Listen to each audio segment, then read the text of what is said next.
And today in the Carrier Dome, it's the Panthers of Adelphi against the Orangemen of Syracuse, two teams that made it into the NCAA Division I lacrosse playoffs last season. Hi again, everybody. Dave Cohen along with Dale Drypolcher. Adelphi has played only once, way out west against the Air Force Academy. They handled them convincingly. Their game against Colorado was snowed out. So this is really going to be the first test of the year for a team that defeated Syracuse a year ago. Beat them big time, 19-9. I think one of the important things to remember is this really is the first game.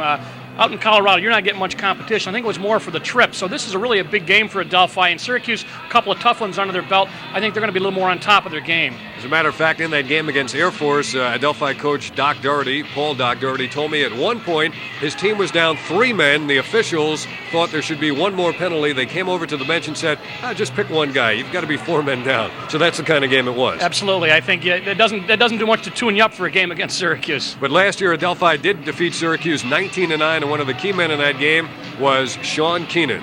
Sean Keenan's very good offensively. As we said, we don't have much to look at, but Scott Ray, also one of the men that we want to look at. He's the guy we'll look at first. Scott Ray, leading goal getter so far this year. As we said, it's not really much, but this guy is the guy. Sean Keenan last year, they really had a field day against Syracuse, getting 19 goals. It was a real shock. I don't think because of the fact that they played pretty well defensively, giving up only 9 goals, but the 19 was the shock, and Keenan was one of the guys who was the main destroyer in that. The Adelphi coaching staff says we'd like to play Syracuse because they get right in your face, and we like to play teams that jump right in your face. Well, they will get in their face, and conversely for Syracuse, they're going to face pretty much a zone defense, so they will not be in their face. It'll be interesting to see how both teams react to different kinds of defense, and the tempo of the game should be a real interesting note to watch. A man who tries to dictate the Syracuse offense is John Zilberti, the little guy who wears the orange day-glow high tops, and normally we see him playing behind the crease, but he can go outside. Yeah, John, when he first came here, he was a real scorer, and he still can be. They like him to do a little bit more feeding, I think, this year. That's why they have him behind the cage. He has scored a couple times out on top. John can do it all, and I think that's what they're looking for him to do. Score when you can, feed when you can, and John can do both. You know, Dale, in this game of lacrosse, defensemen or people who play on defense in a midfield position are so vulnerable. There's probably no other sport like lacrosse where defensemen have to play one-on-one as often and for such a long stretch. And if you make a mistake in lacrosse, everybody sees it. They don't have to wait for the game films. Absolutely, and it really sticks out. Especially one of the things with Syracuse, it's impressed me. They have a young defense, and they gelled really quickly against North Carolina. Gave up, 8 goals, I think, in the first half, only 3 in the second half. Made the adjustments, did a tremendous job, and there are a couple of people that really got to get responsibility. John Desko is one of the coaches, but they've got some key personnel, too. And here are 2 of them, Eric Holbrook and David Patain. Not normally defensemen in the traditional sense, but they do play a defensive game. Holbrook comes in generally in a man-down defense as a close-in midi, and close-in defenseman. Patain comes out with the big stick guys. But they have done a fabulous job along with the regular defense. But we wanted to feature those 2 guys because they always get into situations where the pressure's on the most. And so far, Syracuse defense has been doing a good job. As I said, a little suspect at the first half of Carolina, did a great job in the second half. Now can they pick up and do that again in this game? We won't show you their faces, but the 2 people that Adelphi is most concerned about, the Gate brothers, Gary especially, and Paul. Their legend is spreading throughout the lacrosse world, even as far as Australia, where Adelphi has 3 players from the Melbourne area, and they hope to continue that connection in the coming years. And we'll be back to meet the starting lineups and have the opening face-off in today's game, Adelphi and Syracuse, right after this.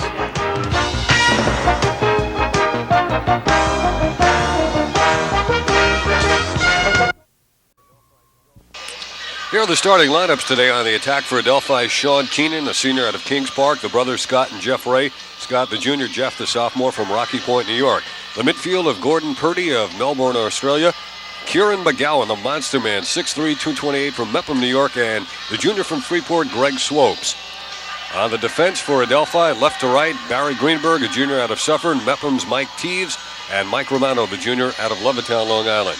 And they'll play in front of the Adelphi goalie, Jim Cheeseman. He's a junior also from Suffern, New York. Jim Cheeseman, the goalie this year, succeeding Mike Swift, the All-America, now graduated for Adelphi.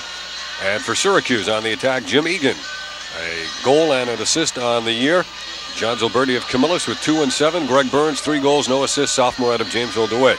On the midfield, Paul and Gary Gate, the sophomores of Brentwood Bay, British Columbia. 7 goals for Paul, 10 for Gary. Brad Roos, senior out of Homer, hasn't scored so far this year. On defense for the Orangemen, Mark Stouffer, a junior out of Janesville DeWitt. Jim McNamara, a junior out of West Genesee. And the freshman from Elmont on Long Island, that is Pat McCabe. The Syracuse defense will be playing in front of the sophomore goalie, Matt Palem, out of Jamesville, DeWitt. We'll be back with the opening face right after this.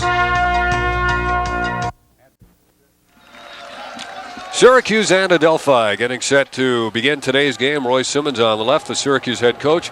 Roy had the tie-in jacket for the opening game. Won it in overtime over North Carolina, and today he goes to not a slave to superstition. Something a little bit warmer, a little more practical on the sideline. It's cool in here in the Dome, probably cooler than outside on this late winter. We're not in spring yet, are we? No. Syracuse, spring comes like June 15th. That's right. That's right. Now the lineup at midfield, the exchange of handshakes between Matt Palem of Syracuse and Jim Cheeseman, the goalie for Adelphi. Palem wears the orange football pants. He was a pretty good quarterback in high school. Played most of his career at Jamesville DeWitt, played some at West Genesee, and then went back to JD. Of course, his dad, Pete Palem, is the longtime football coach at West Genesee. He's in attendance at today's game. There's the end zone view that will present from time to time, and you'll see how teams work offensively. Now we'll get set for the opening faceoff. Gordon Purdie out of Melbourne, Australia, and Bill Durgill for Syracuse. Here we go. And the face controlled by Syracuse, and going down and losing his stick on the transaction. Steve Scaramazino as the ball rolls out of bounds on the far side. And the Orangemen and Jim Egan pick it up. They'll have possession. Our officials today, Tom Abbott, Bruce Teague, and our third official is Clark Mercer. And Walt Munsey is the referee. Mercer on the clock. Syracuse into their offense. Brad Ruse with the ball, number 3. Switching to the right hand. Now Scaramazino. And back behind the cage to Burns. Syracuse was goal for goal with North Carolina early. Then they fell behind by 4 at 8-4 and had to climb back and finally win it in overtime. Ruse starting his move. Lost the angle for the shot. Now Zilberti. Zilberti comes in. Checked away by Greenberg. And as they try to transition upfield, we may have had a Syracuse player stepping in the crease. We did. Nice job by Greenberg, but the play will be stopped. There's Zilberti, got quite a tape job on the left leg. Zilberti starting out behind, saw that he had an opening. Watch Zilberti, he's just going to take it now. And Greenberg was beat, but he did a nice job of getting stick on stick and took the ball away from Zilberti. But John stepped in the crease. That'll give a free clear to Adelphi. Rob Persing is on defensively, number 34 for Syracuse. Adelphi has the ball. The Panthers with one game under their belts this season as they work from behind. Right. Up top they go now. Greg Swopes, number 2. Here's a first attempt coming and a save by Palem, and the rebound ricocheting out into the stick of Syracuse. Number 4 with the ball there is Phil Schluter. The big stick runs it across, and he'll try to get back off the field and allow an offensive player or 2 to come on. The Gate brothers are heading on as Schluter and company depart. Oh, Gates got to jump. Now they may feed one of the Gates. They do get it to Paul. He makes his move. Can't get the shot away initially, and now he does. Paul Gate with his first goal of the game, and Syracuse jumps out to a 1-0 lead on the bounce shot by Paul Gate, beating Jim Cheeseman. And we saw that a lot last week, Dale. Well, he just takes, it really looks like a weak shot. Watch, he readjusts. It was not a strong shot. Well, I mean, it was well placed, don't get me wrong, but it was not the patented Gate blister job, and it went by Cheeseman, and that gives Syracuse 1-0 lead early with 13:35 left.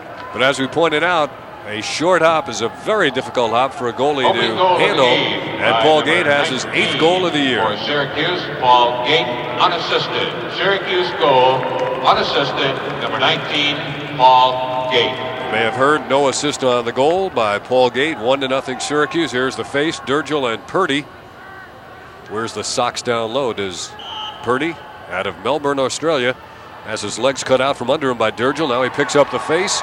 And here comes Adelphi. 1-1 in the face-off department. He's got a player on his left. Now he waits for some other player to come on the field as Adelphi makes changes. 22 is on, Kieran McGowan, the big man. And now coming on is Greg Swopes, number 2, as you watch it from behind the cage. Purdie dealing it off to Goins, number 6. And now with it is Scott Ray, number 10. Ray coming out to Purdie. The view from beyond as Purdie makes the move, beats the defense as it poke checked away. Purdie still in there digging, and it's taken down by McGowan, the big man. Kieran McGowan. McGowan starts his move. Durgel back there. Here's an open shot, and you saw the save. The ball will be retained by Adelphi.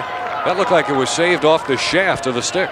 It was. I think he just got a stick on it. They had Durgel out there, 44. They don't like him out there playing defense. He's a face-off specialist. He's got a short stick, and they wanted to get their regular defensive people out there. They've got people out there now. Persing's out there, and 24 also. Patain, man, we talked about at the top of the show. Possession 24. by Adelphi. They're down 1-0.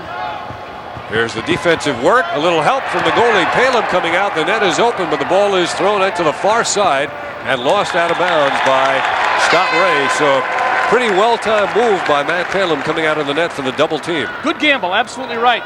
They saw where they had him. The only thing you could do is loft that ball up in the air. So, you know, if you do that judiciously, I think you can do it and do it well. And Palin's the kind of athlete that can get away with it.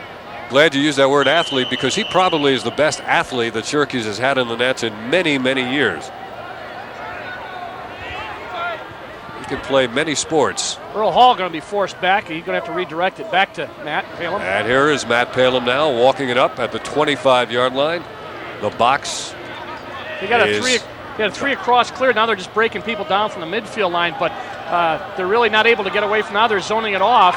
Syracuse dumps it to Earl Hall, takes a check, goes down. It's taken away by Goins. Stick back into the Syracuse half of the field and picked up now by Matt Elfline. He loses. Keith Owens there for Syracuse, number 1, and he in turn has it taken away. Syracuse beating Adelphi to the ground ball so far. But this is a real scrum. Yes. All Stouffer over. directs it back, and it's taken down by McNamara, but he can't control cleanly. Now Palin. Upfield he goes to Owens. Look out for the blindside hit. He saw it coming, and he loses the ball. Well, they got 2 guys from Adelphi over there, and only 1 from SU. Scott Ray dealing it down. Into the middle, they'll feed it now. Played there by Rob Shellhorn, 34. Here's a shot to score. 1-on-1 from outside, and Scott Ray has tied the game at 1-1.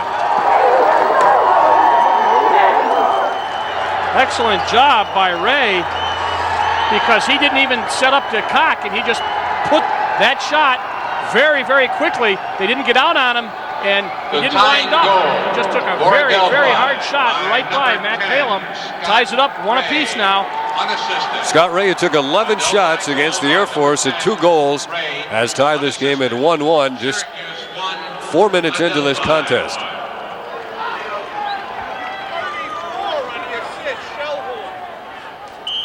Same 2 face-off men, Durgel and Purdie. No, now they do change it. That was Jeff Ray in on the face.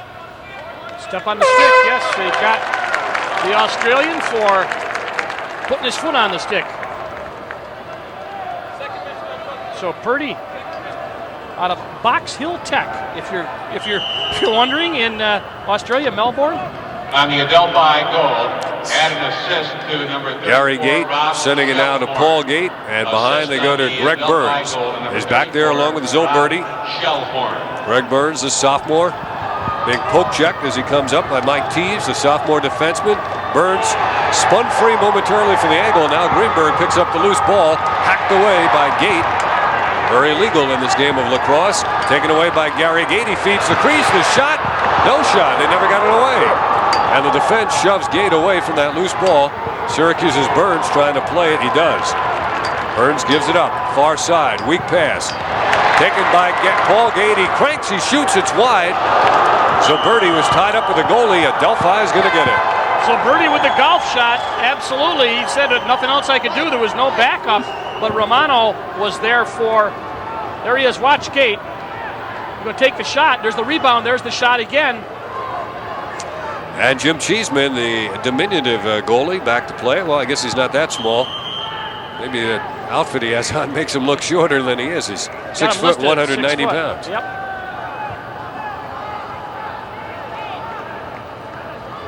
Walking it up ever so slowly, Jim Cheeseman, a junior out of Suffern.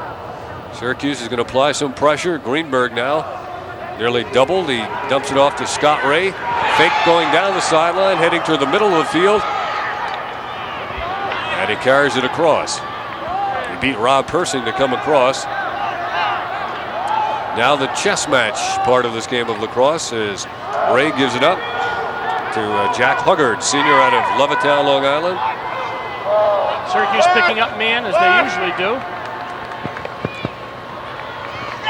There's the one-on-one move by Ray. He feeds it back. Good collapsing defense. They did complete the give and go. Shot is wide, but Adelphi is closest to it. They'll keep it. 32. Patane in there got a stick 24 up as they collapsed, doubled on the ball, but they did get a shot off. And it's Scott Ray, number 10. They cleared out the whole side for him. They just ran a four-man jump from up about 5-10 yards out in front of the crease. Defensive pressure, but it's not good enough as he comes off the screen and he beats Matt Palin to make it a 2-1 game.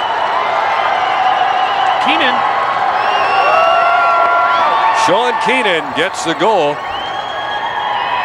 And they had been running, there's the cutters, and then they just beat one hand, and he was kind of screened. He had people in front of him, did not get a clear chance to see the ball, but Keenan and these attackmen not wasting time when they take their shots.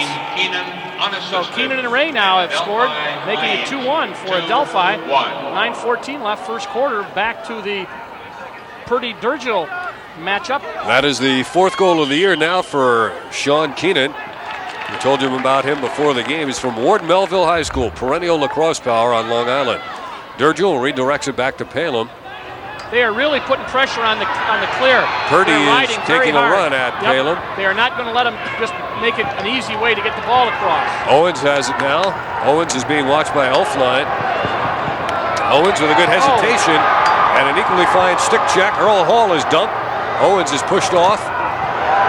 So Purdie's camped on the crease. If they can get the ball to him, we'll see who it's off. Maybe a Adelphi ball.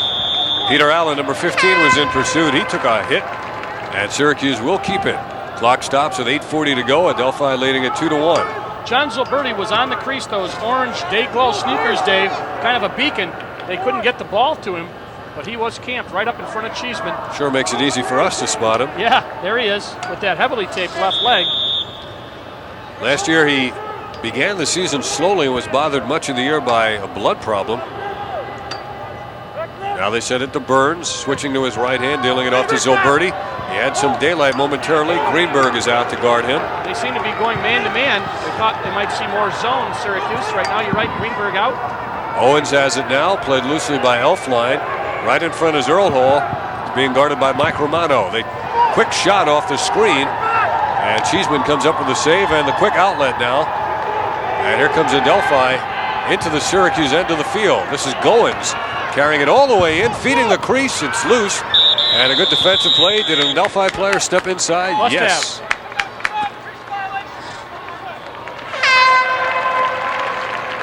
One thing about Adelphi, they're playing a running game, Dave. They're going to get the ball, and when they get it down, they're going to get right back up and try to get down and get a fast break. A lot of teams have tried to slow the ball down against Syracuse, and Adelphi seems content to try to run. And they're contesting every clear. They are all over the man with the ball. And here comes Gary Gate. He can carry it coast to coast in a situation like this. He gets pressure, deals it ahead, and a score by the brother Paul. Gary to Paul Gate. And Paul has his second goal of the game off the fine assist by Gary. There's little you can do to stop those two in the open field. There are very few willing to get in their way. A contested clear, a nice shot, well-placed ball. Again, not the blister variety, but well-placed. And Paul Gate comes up with his second goal. Syracuse got the ball off the transition, got the ball down, pushed it upfield. But actually, the clear was really contested by Adelphi. Adelphi is going to go after them. They have so far, but it's 2 up. And it's Syracuse 2, Adelphi. Again, we're tied at 2. Paul Gate gets his second goal of the game. He has 9 goals, no assists so far in the young season. Syracuse playing in their third game with opening wins over Johns Hopkins and North Carolina, the latter in overtime. Syracuse in pursuit. Adelphi is going to get there first. Greenberg, the defenseman, is buried by Durgill. That's going to draw a flag. Durgill's going to be down for a minute, I think. Yep, that's going to be an illegal check. The indication of the elbow. Now that's They just mean it was up too high. You're absolutely right, though, and it will cost Syracuse a minute. Now, Syracuse up until this point, they got faceoffs 4-1. But at this point, Syracuse has not allowed a man-down goal. They've got 0 for 8 against them, so it should be an interesting time for them right now. Syracuse 1 minute. Illegal. If you're new to lacrosse, this is the equivalent of a power play in hockey. Adelphi has the extra man. And they will work it and feed the crease. Good defensive effort there, preventing a shot. Comes way outside. Adelphi picks it up again. Sean Keenan, number 16. They go behind the crease to Scott Ray. Kieran McGowan, the big man, up top now. Keenan has it again, feeding it to Jeff Ray, and now Scott. And they go back to Scott. The shot. Caleb deflects it way into the air. Ricochets out to the 25, where Keenan is decked. Yeah, there was a little bit of a Scott Ray picks it up. Number 10. Scott Ray's going to crank. He feeds it right inside. They can't handle the pass cleanly. And the ball comes up to midfield now. Syracuse has it. And if Syracuse can carry it into the box. They didn't get it in. They can take it in the box. The penalty will be over, and Greg Burns comes on. Zilberti's going to take it down. Let him settle down. They got people jumping in now, so Z will run it behind. Teams now at equal strength. Gates got a jump. Zilberti trying to work one-on-one with Greenberg, who knocks the ball away and breaks up the advantage that Syracuse had, especially with Zilberti losing his stick. Now Cheeseman, the goalie. Greenberg did a great job. Took it right away from Zilberti, and they really didn't even have their offensive middies on the field yet. Out they come to Mike Teves. Teves dropped it for a second. This is a 2-2 game. We're under 6 minutes to play in the first period, rather defensive-minded first period. The goalie, Cheeseman, is out. Well, Syracuse is really putting pressure on now, too. They're not running that zone clear. They're picking everybody up. Now it's going to have to drop back. Purdie has it. The Australian carries it across, contesting the Canadian Gary Gate. Nice job defensively. Gate has a size advantage. A delayed call against Syracuse. Let's see if Adelphi can get a shot away. They'll work for a good shot, and now we'll get the stoppage of play and the assessment of the penalty. It's going to be a hold. I thought they'd give him a technical on that. He did get mixed up with the arm, and of course what Purdie wisely did is just watch Purdie just lock the arm. Watch when he puts there it is right there, and Purdie's saying, hey, I can't move, and of course that's going to give 30 seconds to them, and Syracuse 9 for 9 in stopping. 30-second hold. It's going to have their 10th opportunity of the season right here. McGowan passes behind. They quickly try to feed the crease. It was deflected by McNamara, taken back by Scott Ray. Now outside it goes to Kieran McGowan. Up top, they feed inside, shot, it's wide, and it's into the crease behind the cage. So Matt Palin is allowed to take it away uncontested. He'll take his time here because they are man down. As we mentioned last week against Air Force, despite being 4 men down, Adelphi scored. That's a very, very rare situation to be 4 men down and, of course, to score. Keith Owens legs it across. Owens will try to carry it into the box. Now gives it up to Zilberti. Pretty much a man-for-man defense for Adelphi. We thought we might see some more zone, but they have been man up, man-to-man. Teams are now equal. Greg Burns has it. Burns, not a spectacular type of player, but a solid lacrosse player. Owens with Earl Hall, number 7. Owens has his man drop. He'll work for the shot. Deflected high in the air. Infield fly rule. Yeah. Burns catches it. Burns has Egan all alone. Doesn't feed him. Goes to Zilberti. Nobody was playing Egan at all back there. Trying to force that one, I think. There's a check. Nice check. Got the stick. Beautiful stick check. Owens is closest to it, but he can't control. He's dumped, and the whistle says it's a push against Adelphi. You know, Greenberg is a Huff 14 right there for Adelphi. He is really playing an excellent game. He's done a couple of things. He's taken the ball away from Zilberti once. He's playing very good defense. Let's see. There's the ball off his stick, and we'll see if he pushes him, and so Greenberg will have to take credit for that, but he has played very, very well. And Greenberg is a junior out of Suffern, New York, 6'1", 195. He's a big kid. Done a good job so far. Here's the move by Brad Roos coming right in, disdaining the shot, initially feeding Zilberti. What will he do? He feeds the crease for the easy goal by Paul Gate, his 3rd goal of the first quarter. So John Zilberti fed Paul Gate on the weak side and the back side, and he beat the goalie Cheeseman. Just what we were talking about. John's got to be able to do both, which he can do. In that particular instance, he made a nice feed, and Paul Gate just left-handed it right in the cage. Syracuse, or should I say Paul Gate, leading Adelphi 3-2. He's got all 3 Syracuse goals. New face-off man now for Adelphi, Ray, Jeff Ray that is, will be out against Syracuse's Durgel. Durgel's the only man we've seen take a face-off so far this year in the 2 televised games.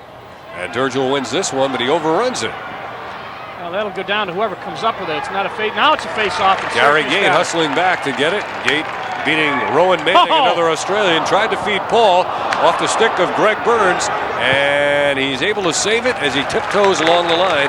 He did stay in bounds, the official right there. Great hustle by Burns. Zoberti has it now. Burns open on the near side. Zoberti, the only player back behind the crease. Egan and Paul Gate are right out in front. Here's Gary outside. He's got a blistering shot if he elects to shoot from there. Fakes right, goes left. Here's the shot to score.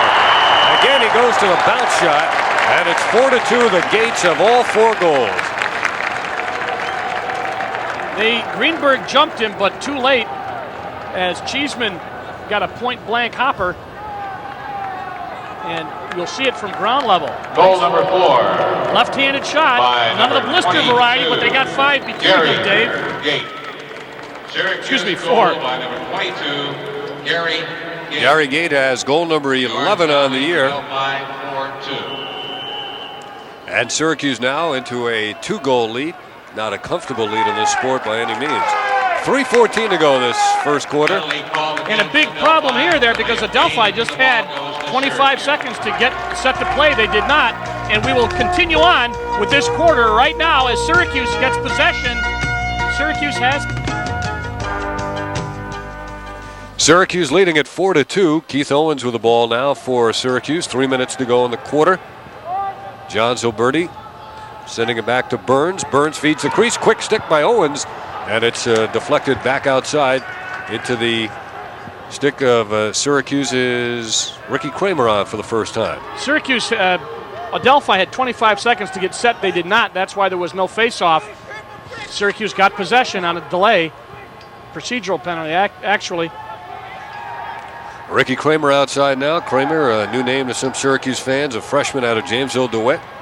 A lot of local players, and in past years when we said local, we said West Genesee, but this year a lot of players from the east side of town. Yes, absolutely. A couple of kids from FM, a couple of kids from JD, number of kids from JD. Here's West Owens Genesee. Making the move, still controlling the ball. He's going to get jumped. Shot for a pick. Was that deflected in? May have been. In any event, it's in the cage, and Syracuse has goal number 6 of this first quarter. And if it's Owens, it'll be goal number 2 on the year. Let's watch. Romano, 7, was playing defensively. There is the, whoa, a lot of zip on that. He just took a left-hand shot, and they have been able to one-half him past Cheeseman. And with that 6th goal, Adelphi calls time. Syracuse leading it now 6-2. We'll be right back.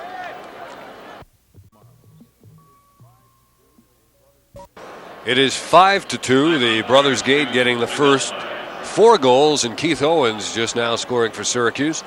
5-2, the Orangemen leading, and we've got about 2 minutes and 15 seconds to play in this first quarter. In the last minute of each quarter, the clock is on the field, and by that we mean that an official will actually come onto the field and run alongside one of the 3 officials who worked the game.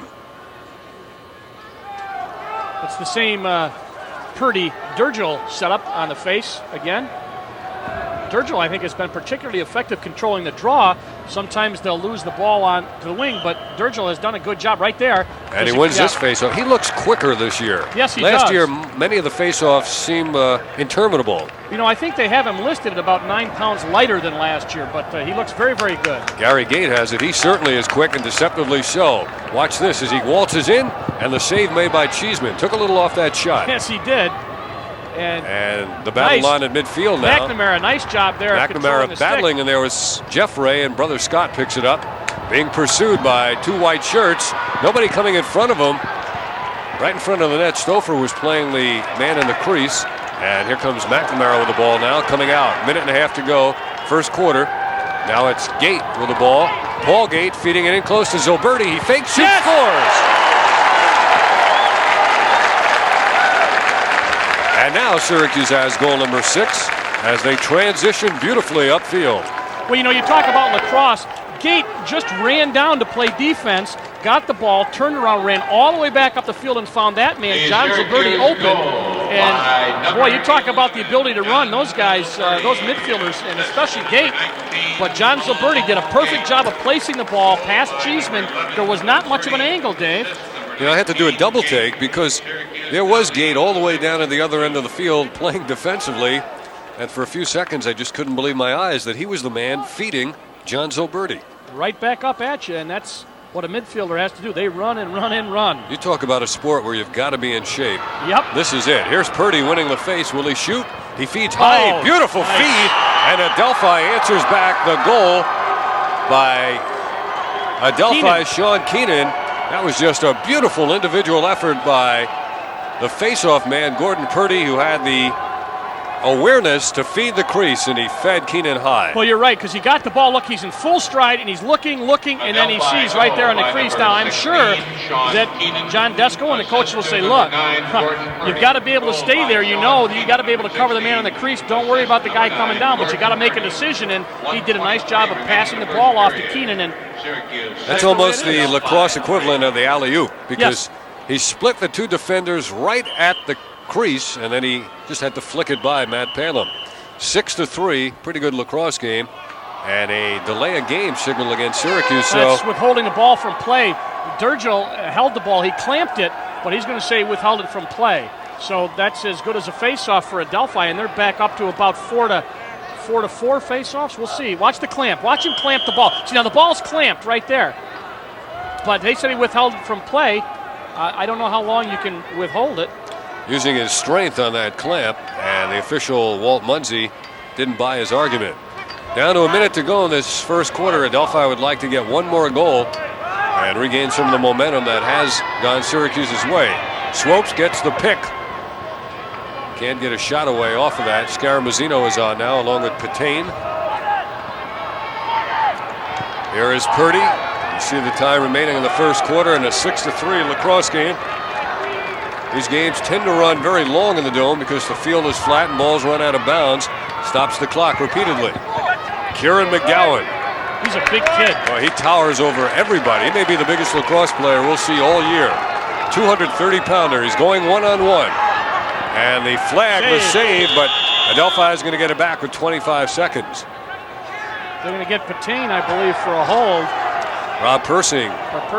Jogging off toward the penalty box. I think it was Patain that held him, and that will give him 30.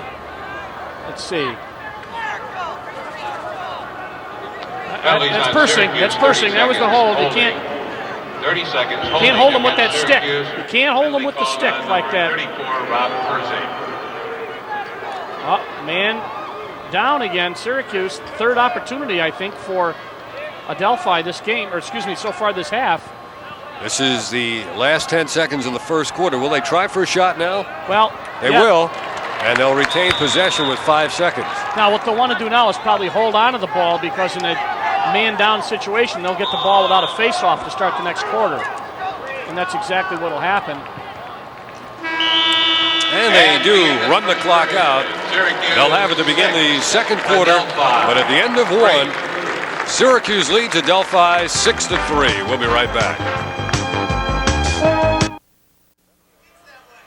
Roy Simmons Jr., the veteran Syracuse lacrosse coach. We've got a matchup of two veterans. Paul Doc Doherty of Adelphi, now in his 19th season.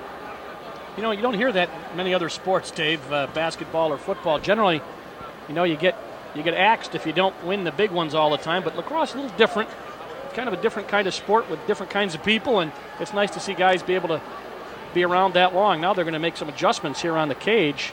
It's got to be able to be bolted down there. Dale, with the basketball season now over for Syracuse, there will be some more pressure on this lacrosse team because of the fact that they are probably as talented as any in the country, and they will host the Final Four of lacrosse. So the expectations, I believe, will grow and grow and grow.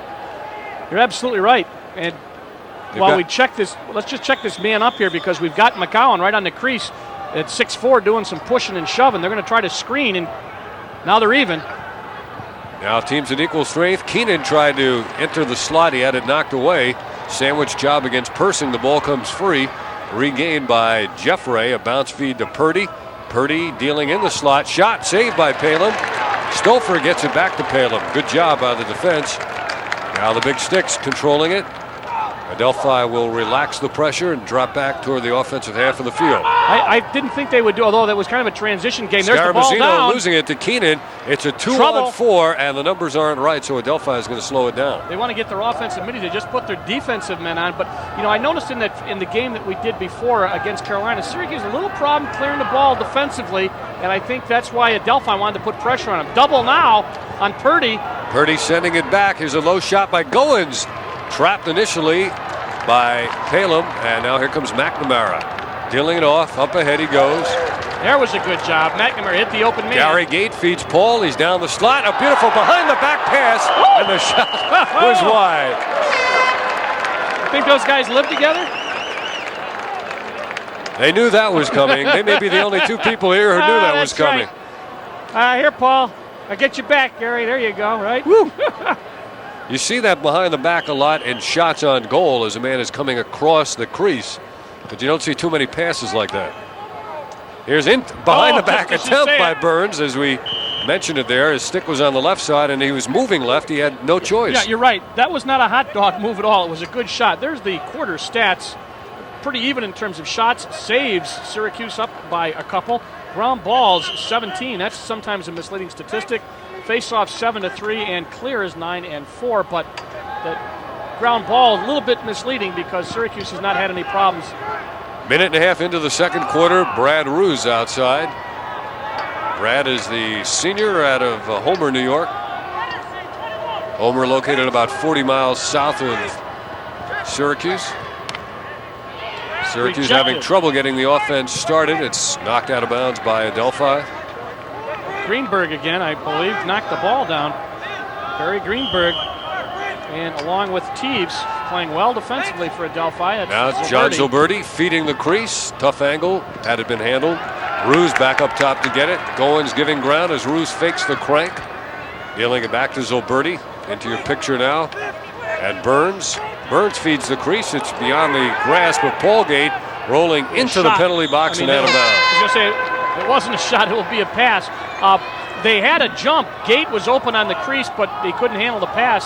So the pass went long beyond the Syracuse players, and unfortunately for Adelphi, it's on the Syracuse side. Huggard 8 will try to clear it for Adelphi as they will try to gang up on him and force it back. Huggard sends it back to Cheeseman. Sends it back to Huggard. Huggard looking at his options, deals it to the near side. Down the sideline, here comes Joe Mahecha. Nice job. Mahecha took it down, and now he's going to set it back up again as he goes down deep. Mahecha is a senior out of Farmingdale, Long Island. Well, he went to school in Farmingdale, but really from Suffern, New York. One of the many on this Adelphi team. Now Mahecha tries to make the move against Petain. Petain very adept at that poke check. He's keeping a lot of plastic on him. Nice job by Petain. Back outside they go, and now it's Ray handling it behind the cage. They set a pick for him, but he doesn't use it. Comes back the other way. Stouffer now with the poke check. Back up top they go. And you notice they're forcing him out. Huggard now retreating, giving ground. They'll get a one-on-one here. Pretty good defensive job. They took away the angle. They feed behind the cage. No give and go this time. Here's Keenan stopping on a dime. Keenan reversing against Stouffer. Stouffer's all over him like a blanket. Nice job. And they break up the play momentarily at least, and they come away with the ball. Great job by the defense. And a nice shovel pass. Here comes Schluter across. He'll try to give it to a shorter stick. They feed it to Zilberti. Owens is coming on. Greenberg is going to go off. He's not going to let Zilberti run around. Peter Allen is coming on now, number 15. Here's Zilberti working free behind the back. And Egan is closest to it. Let's give some credit on that last play. Pat McCabe, the freshman defenseman, was the guy, Dave, who got that ball up and made the almost blind pass that got Syracuse that rush at the goal. And so Purdie, here's Greenberg. He is not going to let him run behind there. Watch, Z beats him and then takes the shot. Not good. Zilberti now replaced by Mark Hoteling, number 13. Syracuse looking to build on a 6-3 lead. Earl Hall directing traffic from outside. Hall giving it up now to Hoteling, and here's Jim Egan. Syracuse using a lot of people, Dave. Peter Allen will get it now. We remarked in the North Carolina game how many numbers Syracuse had used. Here comes Allen trying to make a move. He's working there against Shellhorn, and Adelphi is going to come away with it now. Kind of forced it inside there to Hall. Not without pressure, however. Earl Hall looked to break up the play, and he did. Good hustle by Syracuse. It may come out of Adelphi, however. Elfline with the ball now. Elfline, a nice cross field pass to Greenberg. He sends a beautiful lead right down in close. The shot and the score, and a gorgeous play. It's Huggard scoring from in close, or is it Ray? It's 6. 6 would be Goins. No, it's 5. It is 5. Yes. Yeah, I'm sorry. So that is Jeff Ray getting the goal for Adelphi. And that was made possible in the beautiful lead pass. Now a 6-4 game as Adelphi has scored the last 2 in a row. There he is, Jeff Ray. Had a little trouble with the number, picking the number off, but it was Jeff Ray, his first goal. His First brother of has this one. game. Yep, his brother has 1. Keenan has 2. Jeff Ray, unassisted. But they right back in and only down 2. 10-17 left, first half. On the faceoff, Purdie, and now it's controlled by number 28, Andy Musler. Musler got a big stick. He's back there for defensive purposes. He came up with it. Now he's going to come off the field. There's Purdie again. Gang up on Purdie, perhaps. Purdie gets some daylight. He'll make the move and then back it off. Under 10 minutes to go in the half. Syracuse leading it by a 6-4 score. Adelphi wants to pull within 1 now. Keenan. Back to Purdie. He sends Ray through. Scott Ray, crank shot or fake. Purdie checked away, gets it back. Intercepted by the Syracuse defense, but Purdie's going to get there first. And now Bill Durgel playing in this situation, comes up with the ball. He won't be there long. Durgel, nice job. That's a bonus for them. He's going to stay in? No. Durgel faking it as he headed up the sideline and out. They get Brad Roos in there now. It's a good play because if the defense forgets about you, you can really sneak up the sideline. In the middle, Roos splits the defense. Here comes Roos. Will he shoot or pass? Thought he should have held on for the shot. They feed it, and Gary Gate hits the bounce shot again. Gary Gate comes up with another goal. Syracuse's most formidable offensive player. Zilberti looks for him, and it's just a left-hand. You know, I'll tell you, he just has uncanny ability to just place the ball. Now, they talk about the experience in the box, Dave. It's a smaller cage, and he says this is like shooting at something that's much bigger, and he just perfect placement. And that's Gates' 2, 3, 4, 5th goal, which I think he's been.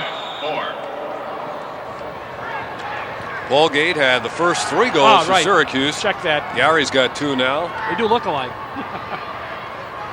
Owens also has 1. And the Orangemen lead it by a score of 7-4. Paul Gate with 3, Gary with 2, and now I think we're going to have 19. Paul Gate is going to be down. He says, I did it. Zilberti has the other Syracuse goal. 30-second holding penalty called against Syracuse. Penalty called on number 19 for the Orange. Paul Gate into the penalty box. His time will be served. The 32nd will be served by Jim Egan. So when the teams are at equal strength, Egan will come onto the field out of the box. Just under 9 minutes to go. Adelphi is down by 3 goals. Purdie. They feed it in close. Quick stick attempt by Ray. And did somebody step in? That's usually the call. It's a push. And it will stay that way. Stouffer was there. 32 in, probably did the pushing, but that's a good push. You'd rather take a no-possession push than give up any kind of an opportunity for scoring, and it's 0 for 3 so far today. This is their 4th opportunity. Watch Stouffer. But there's the ball. Yeah, there you go. Stay right down there. Nice job, Stowe. Peter Fink is on now for Adelphi for the first time in the game out of Smithtown East High School on Long Island. Here's another feed inside. Again, the defense is there to break up the play, take away the ball. Palin, that's interference. Palin had it in his stick, and somebody checked his stick. That's interference. You get inside that cylinder, you got problems in there. You get a stick in there if he's got the attempting to get the ball, and watch Palin. Watch the ball's down. Yeah, that's right there. You can see Ray reached in. And as they walked upfield, Kieran McGowan and Phil Schluter had a little bit of a conversation. Not too animated. Nobody swung at each other. Incidentally, that's now unofficially 0 for 12. The teams, when they're man up, have not been able to produce a man-up goal against this SU defense. And this is a stat you like because it allows defensive players to really build confidence and take pride in themselves as a unit. Here's a hard shot and a score. Guess who? These guys don't miss. Gary Gate. And it is now 8-4, and the Gates have accounted for 6 of the 8 goals. They have 3 apiece. There's the pass, open left hand. You notice it's always left hand, and boy, that just skittered right under Cheeseman's stick. And see, that's the ones the goalie's got to say, you got to see that bounce back out and say, there, I stopped one of them, or else, it just, they don't have any fear when they come down there with the shot. Goal by 22, Gary Gate. What a find by Roy Simmons and the staff. Well, Not one, but 2. He does ferret them out, doesn't he? All the way from just outside of Vancouver in British Columbia.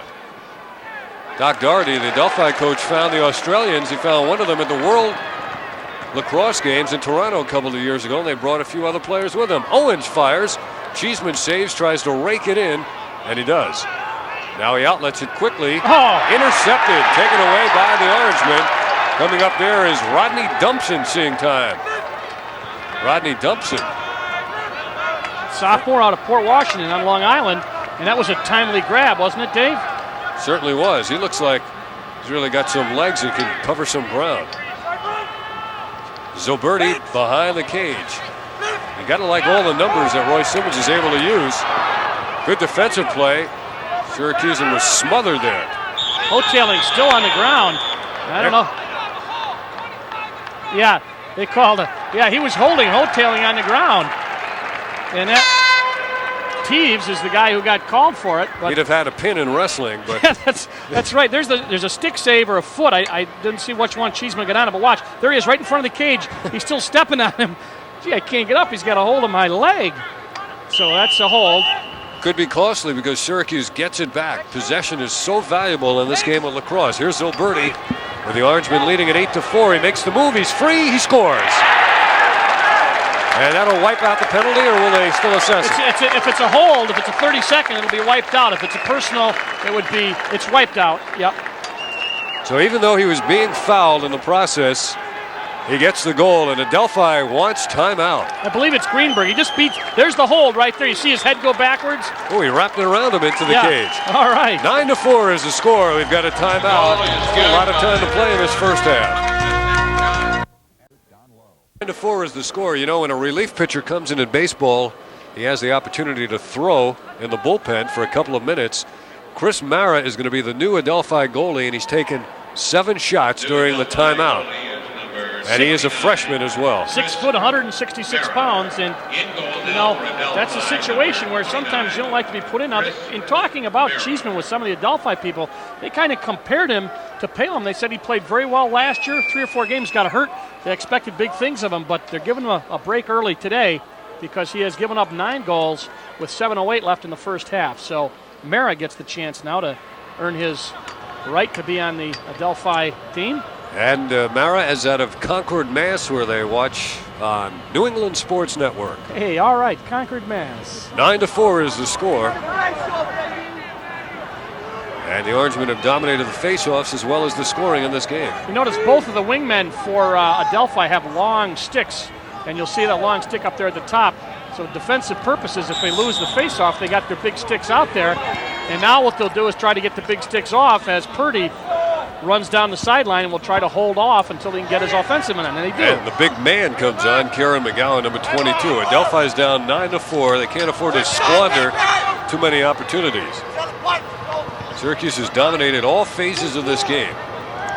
What a difference from a week ago, but then again, North Carolina, one of the top teams in the country. Well, I think you're absolutely right there. It's hard to tell because, you never can tell from year to year. Hopkins is going to have slipped a few places when they come out and get the ratings up. So it's difficult to tell, but I think North Carolina, quality team, and Adelphi, not a bad squad, but they weren't sure how they're going to be. Purdie works against Gary Gate. Here's the move being made by Swopes. Poke checked away by Paul Gate. Perfect timing. Got to play both ways, huh? Now here's defensive pressure by the Orange men. 29 is Pat McCabe, the freshman from Elmont. Ground level look at it now. McCabe's a takeaway guy, Dave. Not only does he play good body, but he's the kind of guy that can knock the ball down and then start a fast break. 6 minutes to go. Here's a beautiful feed in close and a good defensive effort again. Gotta like the help that Palem is getting. Ball is out of bounds. Last touch by Adelphi. The Orange men get it back. Well, they've had a decent amount of luck feeding Keenan. There's Cheeseman, the guy that went out. And, as we said, one of the things we were going to look for is a real tight zone defense, but we really didn't see it. And, of course, if you get the transition game going, it doesn't make any difference what kind of defense you have. You're always in kind of a zone because everybody's running. They're going to put full court pressure, if you will, on Syracuse. Brad Ruse is taken down, does a great job to maintain balance and possession, and he still has it. See, 3 guys on the ball. He's going to have to get rid of 4 guys on the ball. And he still has it.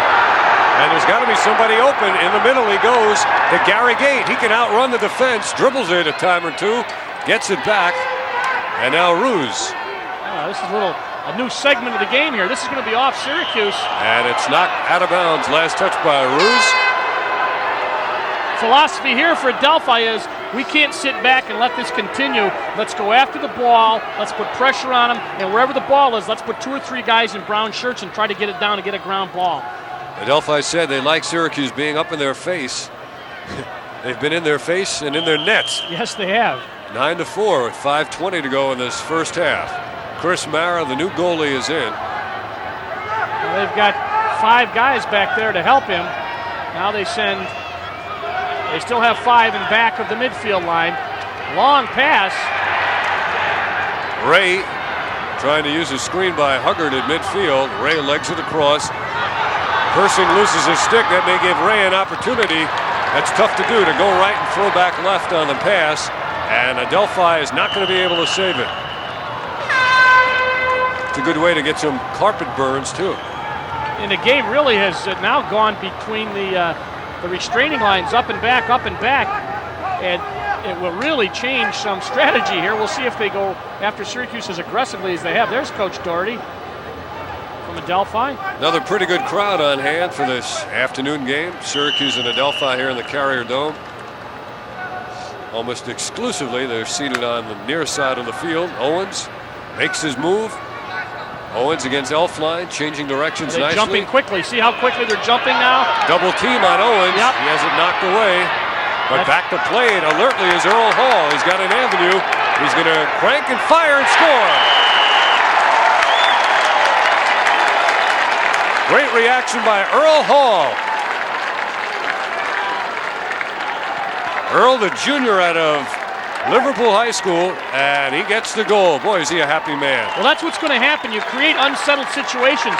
On the one hand, if Adelphi, if they can get the ball down, they can start to transition the other way when they jump so soon. On the other hand, if they lose it, then there's somebody out of position. If you can hit the open man like Earl Hall, and he can take a good shot, that result is going to be another goal against you, and it's 10-4 now, and Adelphi in a bit of trouble, Dave. Earl Hall gets his first goal of the year. From the way he was smiling and reacting, I thought that might have been the first goal of his career, but it's not. A little pushing and shoving here on the lines.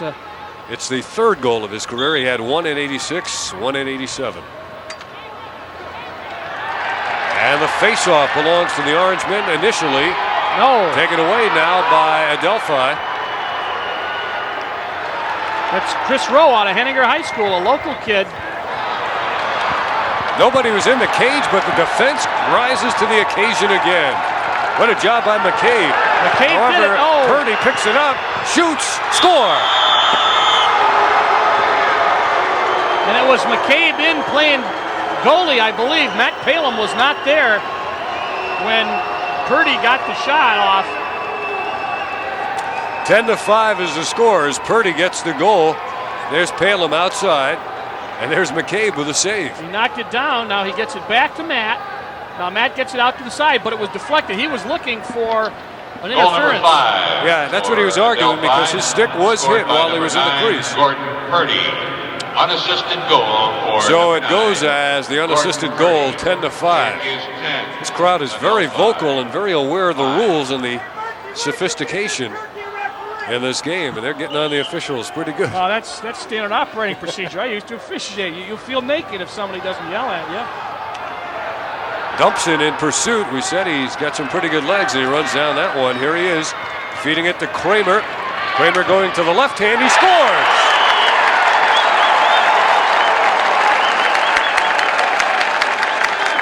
Ricky Kramer switching hands. Another Janesville DeWitt product. And Syracuse getting a lot of goals from a couple of unexpected sources. Well, I think you can tell that Mara, this is a freshman goalie. It's his first game, and he's not even actually a starter because he feels a little bit of pressure. I don't think he feels comfortable in there yet. And that man, Ricky Kramer, up with a goal that puts him up into 11 goals now. And people, Dave, know what happened last year at 19-9, and these fans would like to see at least the same given back. Another face-off, SU.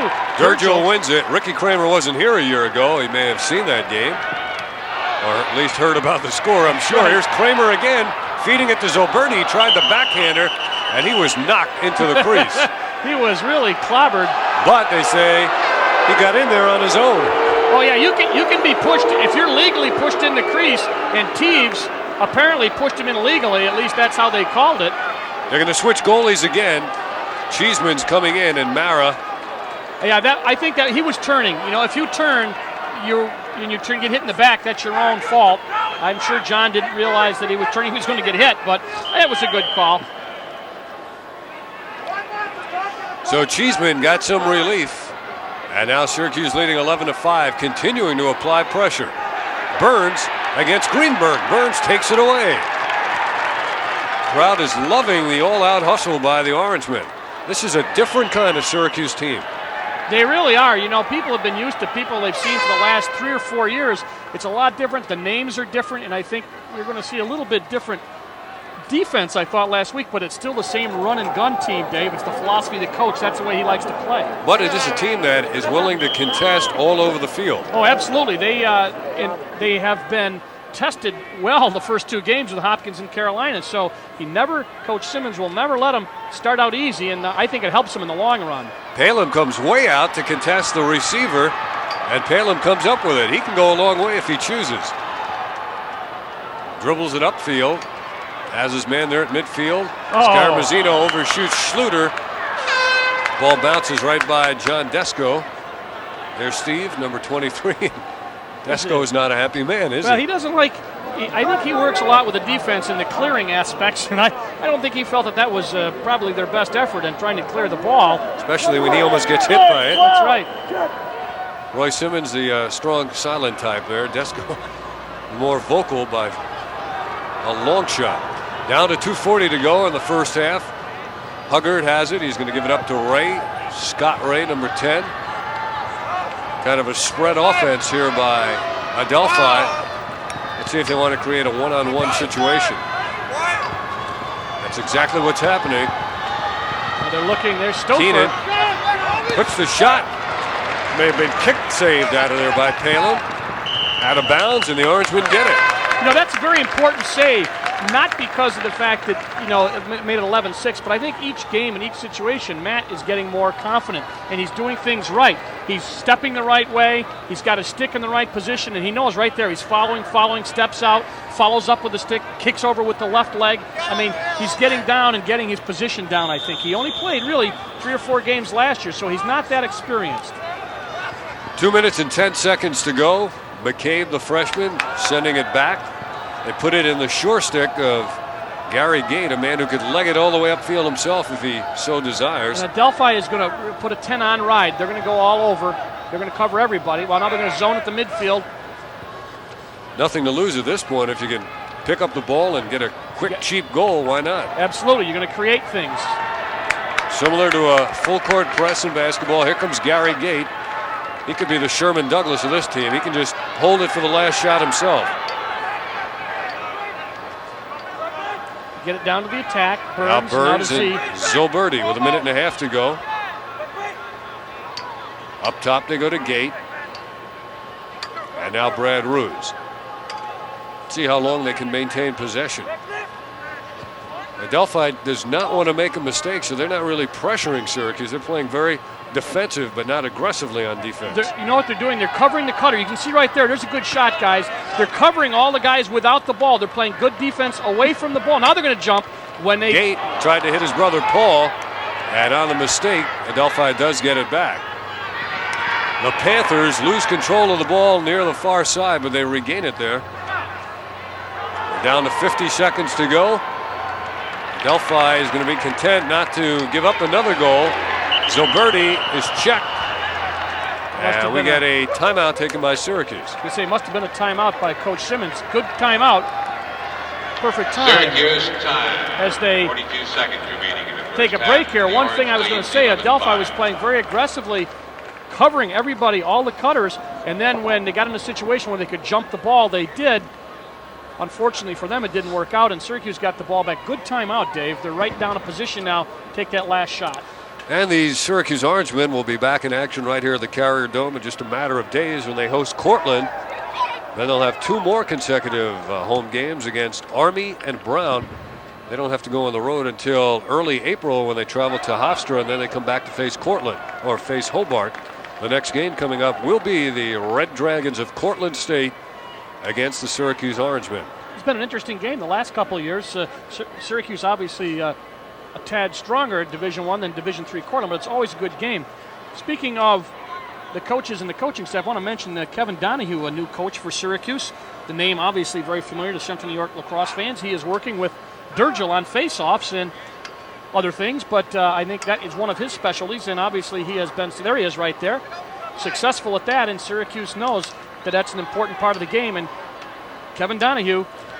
He was one of the great face-off men. Absolutely. Coach at West Genesee, teacher over there also. Right now, Syracuse has 42 seconds to try to put goal number 12 up. Brad Ruse, one-on-one against Goins, giving it up to Burns. Burns, who plays a lot behind the crease, and Zilberti likewise out front. Look at this motion offense now. A big wheel, big the motion. weave. Yep. Used to see this in basketball years ago. The weave, and now here comes Gary Gate, one-on-one. Everybody get out of the way. Here comes Gary. Ruse now with 19 seconds. Back they go again to Burns. And Zilberti, 13 seconds. They feed the crease. They tried to get it to Paulgate. Last touch by Adelphi, and the Orangemen will keep it with 7. It was a pass, but it was off of Adelphi's stick, so Syracuse has 7 seconds to try to put it in. Good defense by Adelphi as Syracuse used all of them. There's a good shot. Leave it right there, guys. Gary Gate will go one-on-one. Here he comes. And there it goes. Just missed the net as the first half comes to a close. 10 minutes. So the end of the first half with the score, Syracuse 11 and Adelphi 5. We'll be right back.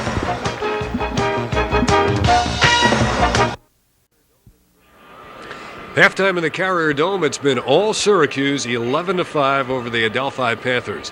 Hi again, everybody. Dave Cohn along with Dale Dreipolter, and they have not found a way to stop the Gate brothers, and it's not been that blistering shot, but the change of pace and the excellent teamwork between the two of them that has paced Syracuse. It's been well paced, I think, for Syracuse, as you said. I think they've got the game where they want it. They're getting some face-offs now. They're playing well defensively. I think Adelphi taking the goalie out. It's got to shake him up a little bit. Cheeseman's back in now, but it seems like they kind of gave up already. I don't know whether that's true or not in terms of maybe they just need to give him a rest. They want to talk to him, but they really blistered him early, and we'll see if they can. Defensively, they've got to get it together second half. Adelphi does. Lacrosse is a game where you come away remembering the outstanding efforts, particularly the goal scoring, but what really has impressed me is the defensive effort.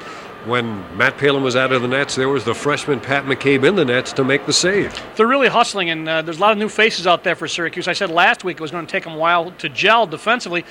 I think they're ahead of schedule, and they look very good. Adelphi, on the other hand, I think playing out in Colorado, they have not had a lot of time to really get their game together, and unless they do something drastic in the second half, they can get their fast break goals, don't get me wrong. But in terms of playing good team concept, I think it's going to be a little while for Adelphi. Here's a look at the statistics that the coaches may or may not be looking at in the locker room at halftime. The shots, not too much of a disparity there, and the ground balls, well, not much to choose there.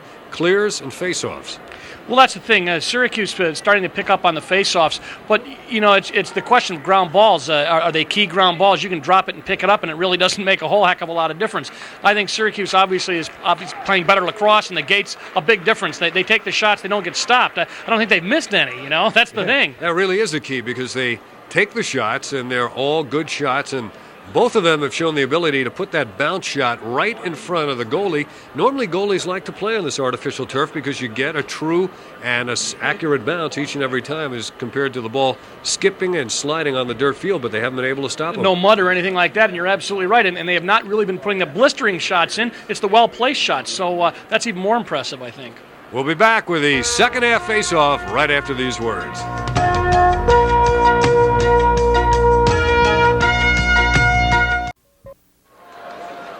Third quarter about to begin with Syracuse leading Adelphi 11-5. It'll be interesting early on to see if the Panthers have made any recognizable adjustments, and we'll be watching them, looking at their offensive and defensive strategies. One of the things they started at the end of the first half was simply to play a lot more aggressively and try to force some things to happen. And as we said, you got a 50-50 chance there sometimes. There's the fourth official, Clark Mercer. I think he looks a lot like Tommy John, the veteran still trying to pitch another season with the New York Yankees, don't you? He does remind me of Tommy John. Of course, he used to be my newspaper man, so I see him a lot. Well, you'd know it's Tommy John if he picked up a lacrosse ball and came back nicked or scuffed or a That's little right. wet. Roy Simmons, his dad, Roy Simmons Sr., watching from the press box. Roy Simmons III also here in attendance. It's a family affair, lacrosse, and not necessarily just at Syracuse, but all around. There are the Simmons.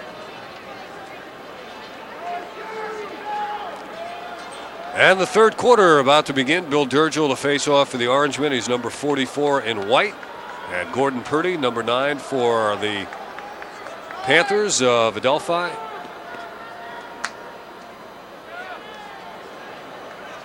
Syracuse doing well in the face-offs and turning them into points. Ball down, he had it. Durgill had that one clamped on the ground, was about to release it. Off the exchange, Greenberg comes out of there for Adelphi. Now a whistle stops play. That'll be a slash.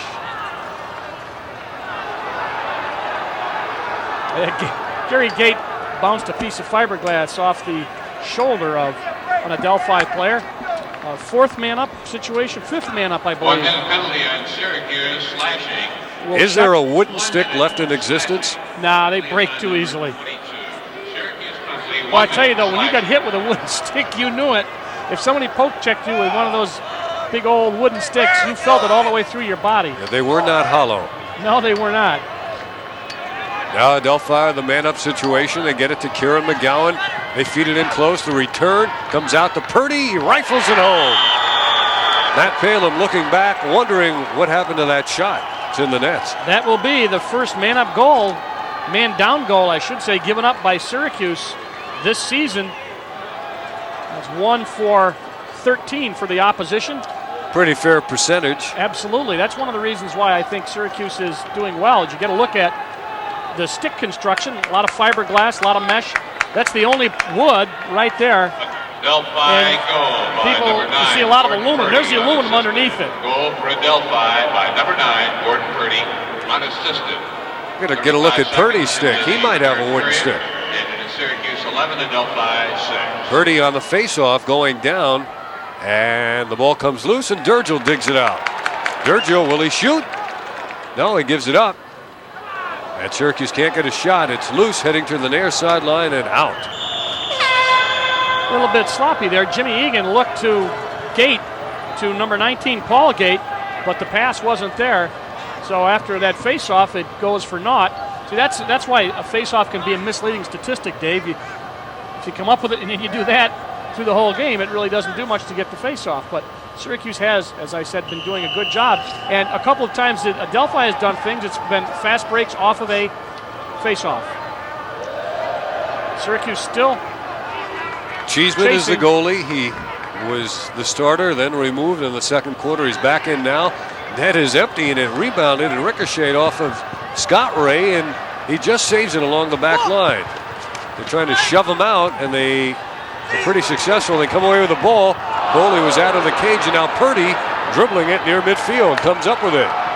The little man from Melbourne, Australia, taking it into the box, shooting, and Palin playing the bounce perfectly. Now Jeffrey with a rebound. Jeff out to Swopes. He's got an open man on the far side. That's Purdie, but he doesn't give it to him. Scaramazzino out on him as they get a couple people now. Now he does give it to him. Schluter out on Purdie, and they take the ball behind the attack. Syracuse leading it 11-6, 2 minutes into the second half. One-on-one move being made by Keenan. They double up on him, take it away. But they don't have clear possession yet. Looked like Adelphi touched. They did. Let's see what Adelphi does on this clear attempt. They have been putting a lot of pressure wherever the ball is. I think they're going to do the same thing. They're going to go 3 across and leave the goalie. Well, now they're going to pick up the goalie. We'll see when the ball goes. Adelphi suffered a loss of one player, Tom Cantwell, practicing the night before this game. He injured himself on the unfamiliar AstroTurf here. Loose play now in the Syracuse end. Big check against the Syracuse player. Adelphi has it, and they can't control it. Elfline lost it. Paul Gate. They took a run at Paul Gate. That's interference. That's almost suicidal. Yeah, that's a procedure. Whoa, there you go. Right call, wrong direction. Tom? Odds are, if you crash into one of the Gate brothers, you're going to be the person regretting it. Well, even if you have a head start. He had a head start, and it was an illegal screen, illegal procedure. You can't go that far away and stand in front of him to keep him from getting to the ball, and that's exactly what Greenberg did. He's played a heck of a game, but he got caught there, and Paul Gate will get the opportunity. Oh, he's just fixing his shoe. I thought they were going to award the ball in a face-off situation, but it will be Brad Roos with it. Paul Boy lost the ball. That's what happened. Ball is out on the field. They'll get it off, and then they'll be ready to go. 2.5 minutes into the third quarter. The 11-6 is the score. No scoring as of yet. Well, with the exception of the Adelphi. Did they score a goal this quarter? Yes. Yeah, Purdie got that one. Now Brad Roos for Syracuse, carrying it into the box. He's got an avenue. He comes all the way in, and he tried to bounce it. Waited a little bit too long, and the goalie blocked it. Romano, number 7, came up with it. Zilberti took it away. Here's Paul Gate. Deflected. Burns is closest to it, so the Orange men will keep it. Almost looked like a pass there for a second. Send in some new people. Pete Allen comes in. Boy, when Gate gets the ball that close, they're almost ready to make an entry into the score column. Syracuse also impressed with, as you look at their 6 of 9 man-up goals. Not only that's impressive, the amount of people they're getting in who are helping them out. Also, getting a lot of people playing. So Adelphi is down a man.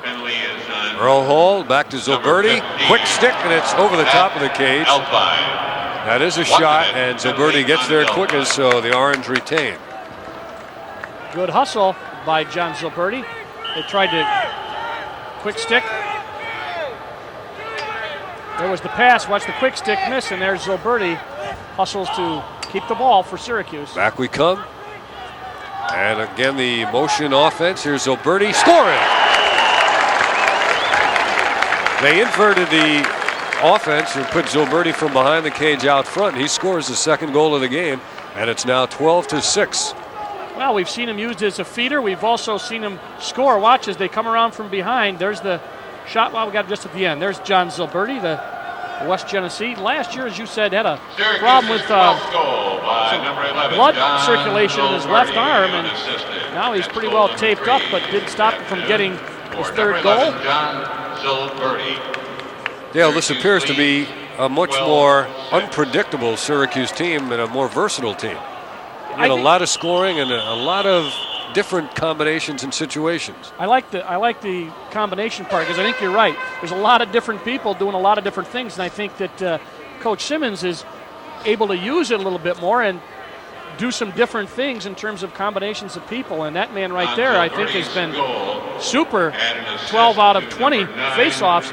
You get up to around 60%, you're doing an excellent job. Really, 60, 65% is excellent. Anything over 50 is good, but you'd like to get up around 60%. We talked about Patain and Holbrook before the game. I don't know if we've seen Holbrook yet. Patain is on now. Goalie Cheeseman is out. Good Zilberti hustle. nearly took the ball away from him, which would have been a tough way for Adelphi to handle things without a man in the cage. Now Scott Ray, number 10, has it against Rob Persing. Gives him some ground, retreating back defensively. Persing with that short stick. That rule started last year. You can't have all the big sticks they used to have a couple of years ago, so Persing's in with the smaller stick. 11 minutes to go, third quarter. Ray still with it. He's taking him way down, and they're clearing out for him. Let's see how Persing plays him. They couldn't get a clean pass back, and the Orangemen come away with it. Zilberti has it, dumps it off to Scaramazino. Scaramazino now down to Burns. Burns to Zilberti, double team. Ridden off the play, he goes back and waits for new faces to come on. Peter Allen coming on. Zilberti works one-on-one. Looking. Feeds it back to Allen. Here's his shot. Saved by Burns. Burns way up top. Intended for Owens. Earl Hall is going to get there. Boy, they got some people running at you, don't they? Now Zilberti to Burns. Burns. Back out to Zilberti. Goes up high to pull it down. Save made by Cheeseman. And at center field, the ball is kicked by McNamara to Owens. Owens checked away. Lost by Jeff Ray. The defenseman, McCabe, is battling. McCabe and Ray. Big sticks have a lot of trouble in close quarters. And Ray took a shot at Allen, and he retaliated. Well, he cross-checked him. Ray cross-checked Peter Allen with the stick as they were standing on the sideline, and nobody saw it. I don't believe there won't be a penalty. They just kind of, let's see if we can catch this. Let's see if you don't see number 10. Well, there's a lot of bounds. Watch, there's 10 right there. Watch Allen. Yeah, that's a cross-check right there. That's illegal. I think they did catch it. Unsportsmanlike. So we'll see what's going to happen here. They're making a couple of signals. They're not praying for help. No. They're going to assess penalties, maybe both ways. They're going to face it off. Washout situation. Did they put, I don't know if I guess they didn't put them down a man. I thought they might put each team down a man. And so with 9:43 to go here in this third quarter, Syracuse comfortably in front, 12-6. Game being delayed because of the extracurricular activities.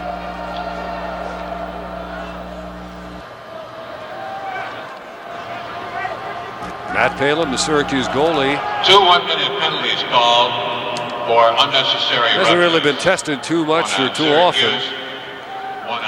Each team is assessed a penalty. 60 seconds each. Unnecessary roughness. So they're both teams down a minute.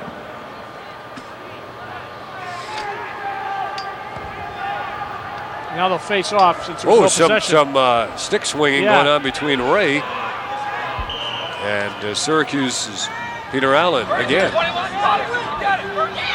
Purdie comes out of there. Yeah, he's going to attract the crowd. He's going the wrong way, and the clock stops. Flag the whistle. down. This is going to be interesting now. Slash Syracuse going to be man down.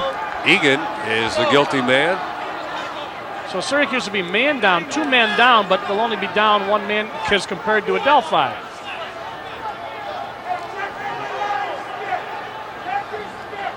Fans getting into it. Penalty called on Syracuse slashing. Penalty is called on. So now you'll see a zone defense out here for Syracuse. 1 minute slashing. Game being played now at a snail's pace because of these delays.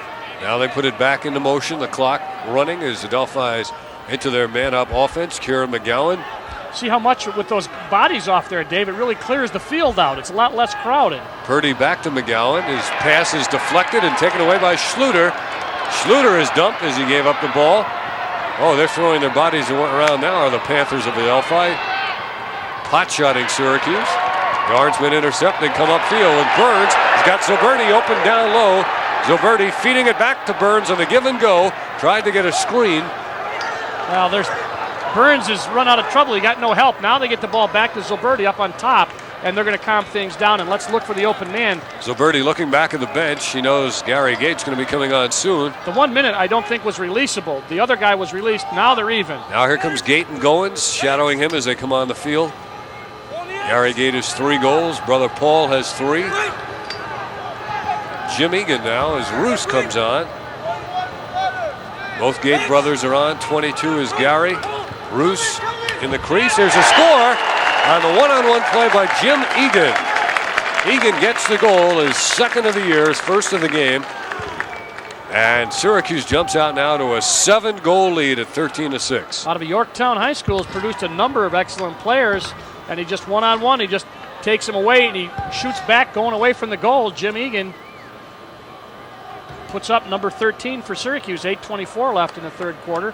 Tim Murphy comes in now on the attack for the first time for Adelphi, number 4.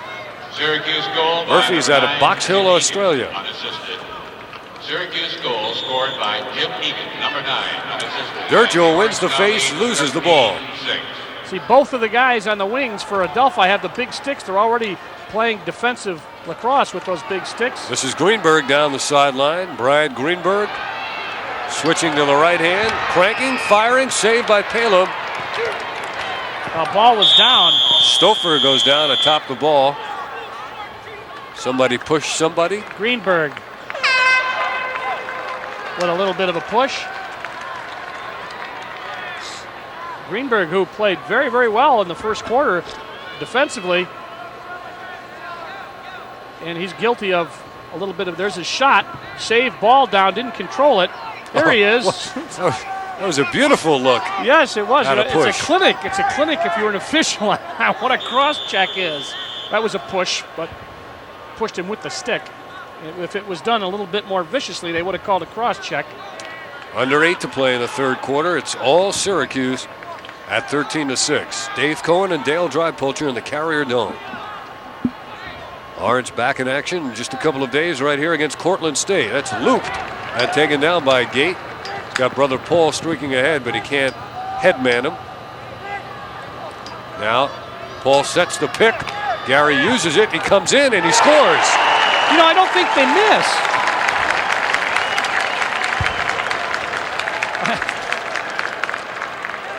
Used the pick beautifully by his brother to peel off his man. And then he got the sure thing. Here it is. There's the shot. Once again, he's able to take a hard shot with just a little bit of movement on the stick. He doesn't have to crank, and he really gets a lot of zip on it. Dale, in baseball, they'd call that a compact swing. Yeah, right. That's what he's got. Number 22, Gary Gate. Boy, oh boy, I believe he's scored 5 goals, 4 goals, but he's got a streak going of scoring at least 4 goals or 5 goals in a game since last year, and he did it last week and seems well on his way to continuing on the streak. He's now got 14 on the year. Gary Gate really establishing his credentials as the player of the year in college lacrosse. Here's the stat. He had 5 goals against North Carolina, giving 4 straight games with 5 goals or more. And that goes off into last year in the playoffs. New faceoff man that time for Syracuse. Kirk Pratt was in. I would have to say that man right there yes, I was just going to say that man right there has got to be the MVP of Adelphi. Gordon Purdie scores again. That's his 2nd in a row. Out of Australia, here he is one-on-one. That's his third, check that, in a row. So Purdie, obviously a success story for Adelphi. It's pretty good. Yeah, not only does he get the faceoff, he really knows how to put the ball, and he's only a sophomore, 5'8", 181, and he's very, very fast. Maybe a sophomore, but he's 22. 22 years old. And here's Purdie, one-man gang. Swopes picks up the ball against Owens. Pretty good foot race. Look out, blindside hit coming. It was legal. Behind the back pass. Oh, nice save. Save of the game by Palem. That was a rifle shot from in close. Do we have a trip? We may, as McCabe went down. This game's getting a little bit rough if you're out there. You better watch out for the aluminum. Nice save by that man right there, because this was a hard shot. Syracuse fans really giving it to some of the Adelphi coaches, and now we get a unsportsmanlike on the bench. Mr. Mercer will assess. Paul Doherty, the Adelphi coach, picked up the flag. One of his assistants really enraged, and Doherty picked up the flag and then dropped it at the foot of one of the officials, and we may get 2 penalties assessed. Yeah, that'll. 30-second bench penalty call on Adelphi. A 30-second. Bench penalty on Adelphi. I thought it was a 1-minute job, but I guess not. The official, the PA announcer, Carl Eilenberg, says it's 30 seconds. Paul Doc Doherty, a very genial man.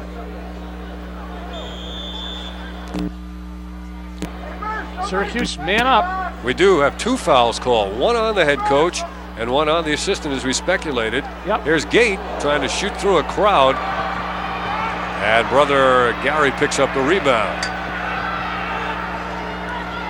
They only have what? They've got 4 men and the goalie, so they are down 2.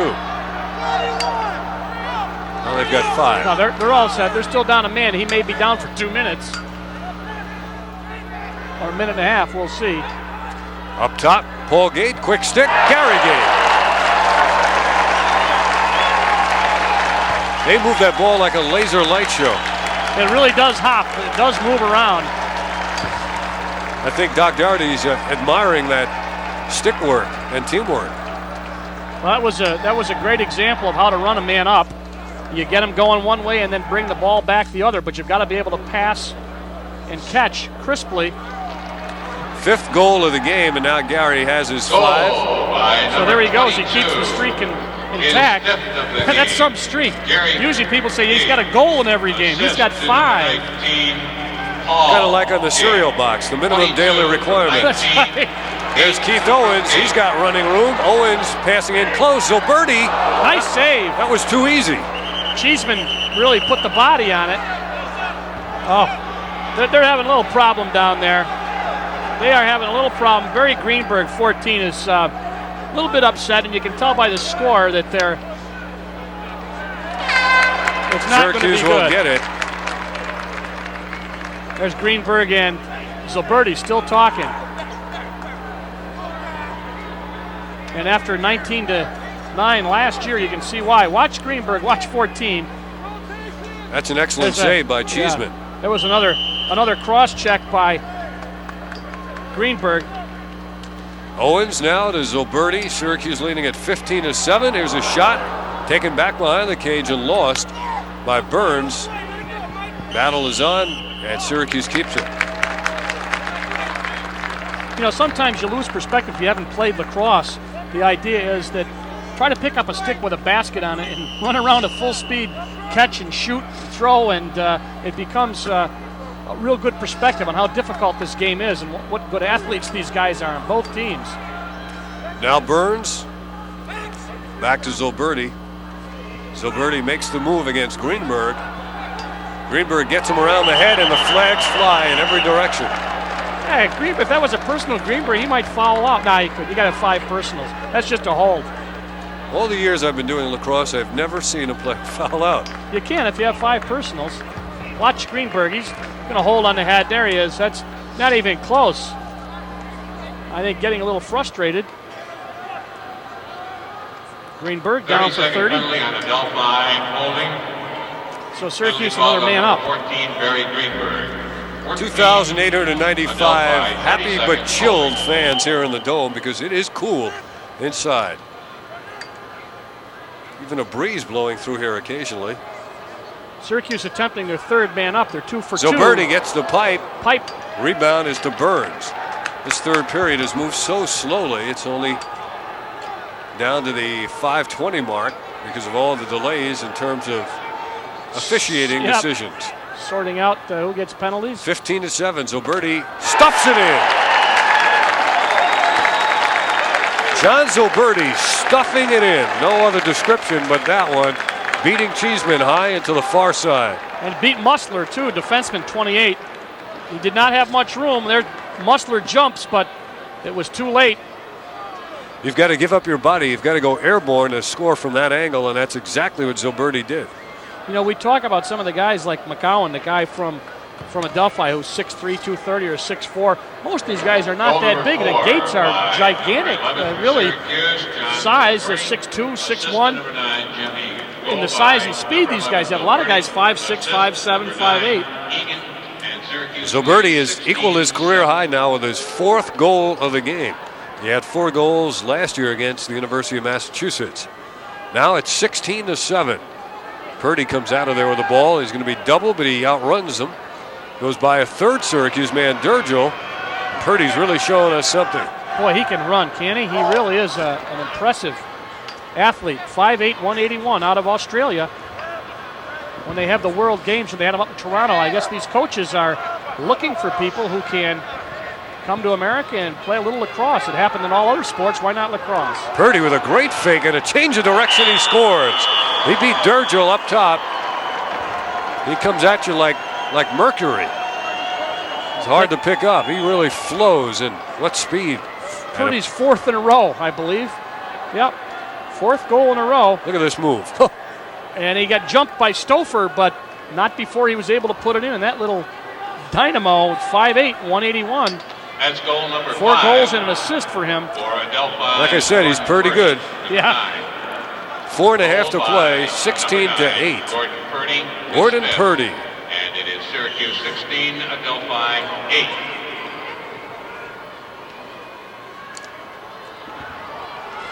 And Durgill gets some company on the face-off. There's Purdie. He's decked, no call. And that one gets no call. Right about this point, the hits may count as much as the goals in terms of Adelphi. Here comes Purdie. Looks back, looks ahead, looks to the side, slows down. Now that was an intelligent thing to do. He really didn't have much help. Syracuse had most of the defensemen in the hole, in the slot there where they're coming down, and they ran him off, but he is fast. Let's see if he one-on-ones it here.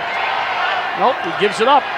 Swopes has it. Greg Swopes out of Freeport, New York, on the island. Swopes had a narrow angle for the shot, had it knocked away into the crease where Palem outlets it to Paul Gate. Paul Gate scored the first 3 goals of the game for Syracuse. Paul going all the way, checked away at the last moment. Ray. And Adelphi gets it up quickly. Scott to Jeff. Jeff to Swopes. Swopes run off the play. Good defensive work again by McCabe. McCabe from Elmont, Long Island. Crossfield now, he goes to Ray, number 10 with the ball. Back to Swopes. Huggard is going to come on, number 8. There's the move by Swopes. He'll exchange it with Ray. Spells his name R-E-H. Karen McGowan, the big man, has not really been heard from in the game. Adelphi has good team speed. He's going to try to use his size to go one-on-one. Played by McNamara. McGowan will enjoy his size advantage over everybody in this sport. Once again, Syracuse doing a good job defensively. Adelphi's had it now for over a minute, but they really haven't had a good shot, if any shot. Gate out Scott there. Ray feeding the crease. Schluter there to take it away. The interesting call. Schluter in pursuit. He scoops it up. He still has it. Knocks it ahead, and he's in pursuit. Schluter against Greenberg. Schluter still there. And now he's dumped. A little frustration there. Teves is going to be called for a push. Schluter signals to the bench, and the crowd acknowledges him. You know how difficult this is with a 6-foot stick to try to pick that ball up. There's the hit right there by Teves as he talks to Schluter. Phil Schluter out of Pennington, New Jersey.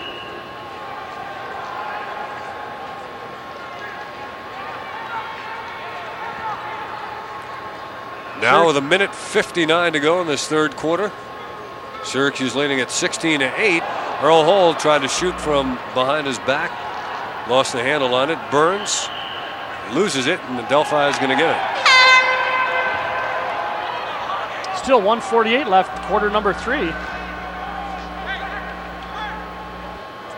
Doc Doherty told me before the game that it's a much tougher adjustment to go outdoors to play than it is to come indoors. Interesting. Syracuse does not always practice in here. In fact, most of the time, I believe they've been practicing outdoors. And even when they do practice in the winter, quote, they really don't get a full field. So Syracuse takes advantage of the dome, but it's not the same as being able to use, especially when the basketball team, Dave, is so successful going in the NCAA. So mishandled back there by the defense. Chris Rowe from Henniger High School playing for Adelphi. Minute and 15 seconds to go now. Adelphi may try to hold for one. Tim Murphy, another Australian player, giving it up to Scott Ray. No give and go this time. Scaramazzino playing Murphy. Under a minute to go now. Huggard has it, number 8. Huggard's from Levittown, one of the co-captains on the team. Now down to 45 seconds to play in the third quarter. 16-8. Here's the one-on-one move coming from Scott Ray. It's Persing on Ray. Oh, check that, Kane. And Adelphi is going to call time, or is it an official time? Got an injured man. It's Huggard down outside the crease. May have sprained an ankle. Or caught a stick on the ankle. Or have a cramp. It's not a knee, which is always a good sign. Yep. So Huggard down right in front of the crease. And they'll take a second to see if we can see what happened to Huggard. Number 8, he just went down. He must have stepped on it wrong, or because he really just went down like a shot. One of the trainers from Adelphi out there. Obviously in severe pain the way he's holding his head. In talking to some of the coaches and some people from Adelphi before the game, they said that they thought that Adelphi had a couple of questions that had to be answered, and they thought it might be a little early to answer them against Syracuse. I think they've got some good things. It's going to be a while, and they've got a tough schedule down the road, and most of their games, early games, are on the road, so they're not going to get a break. Adelphi is going to have to pick it up early and do it on the road. Huggard's going to be helped off with 36 seconds to play here, and the next television game you'll see is Cortland and Syracuse. We suggest you check the listings in your area for the time and place. There's Huggard. We're going to take a rest. Senior out of Memorial and Nassau Community College, Levittown High School, Levittown Memorial.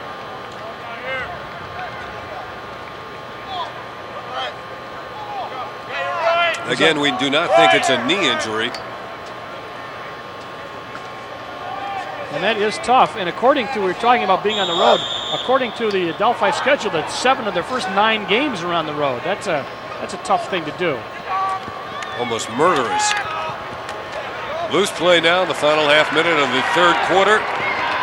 Good gallop out of there by Patain, but he lost the ball. Murphy gets it back. Adelphi may want to get one more shot away. Elfline gives it up to Ray and gets out of his way. There's a looping pass intercepted with 8 seconds to go. Syracuse now has Brooke Chase on. Zoberni with 3. They won't get a shot away, I don't believe. And the whirling dervish, John Zoberni, trots back to the bench as we head toward quarter number 4 with Syracuse leading it 16-8.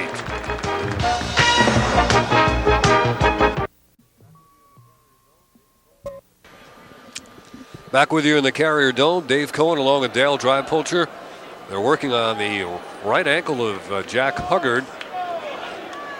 I don't see any bones out of place, do you? No, it doesn't look too bad. I'm sure it doesn't feel too good, but they're going to put the ice on it, and Huggard, the senior. He's in pain, though. Yes, he is, and I think he stepped on either a stick or somebody else's foot and twisted that ankle, but fortunately for him, it does not look like it's going to be a season ender, and that's important for him.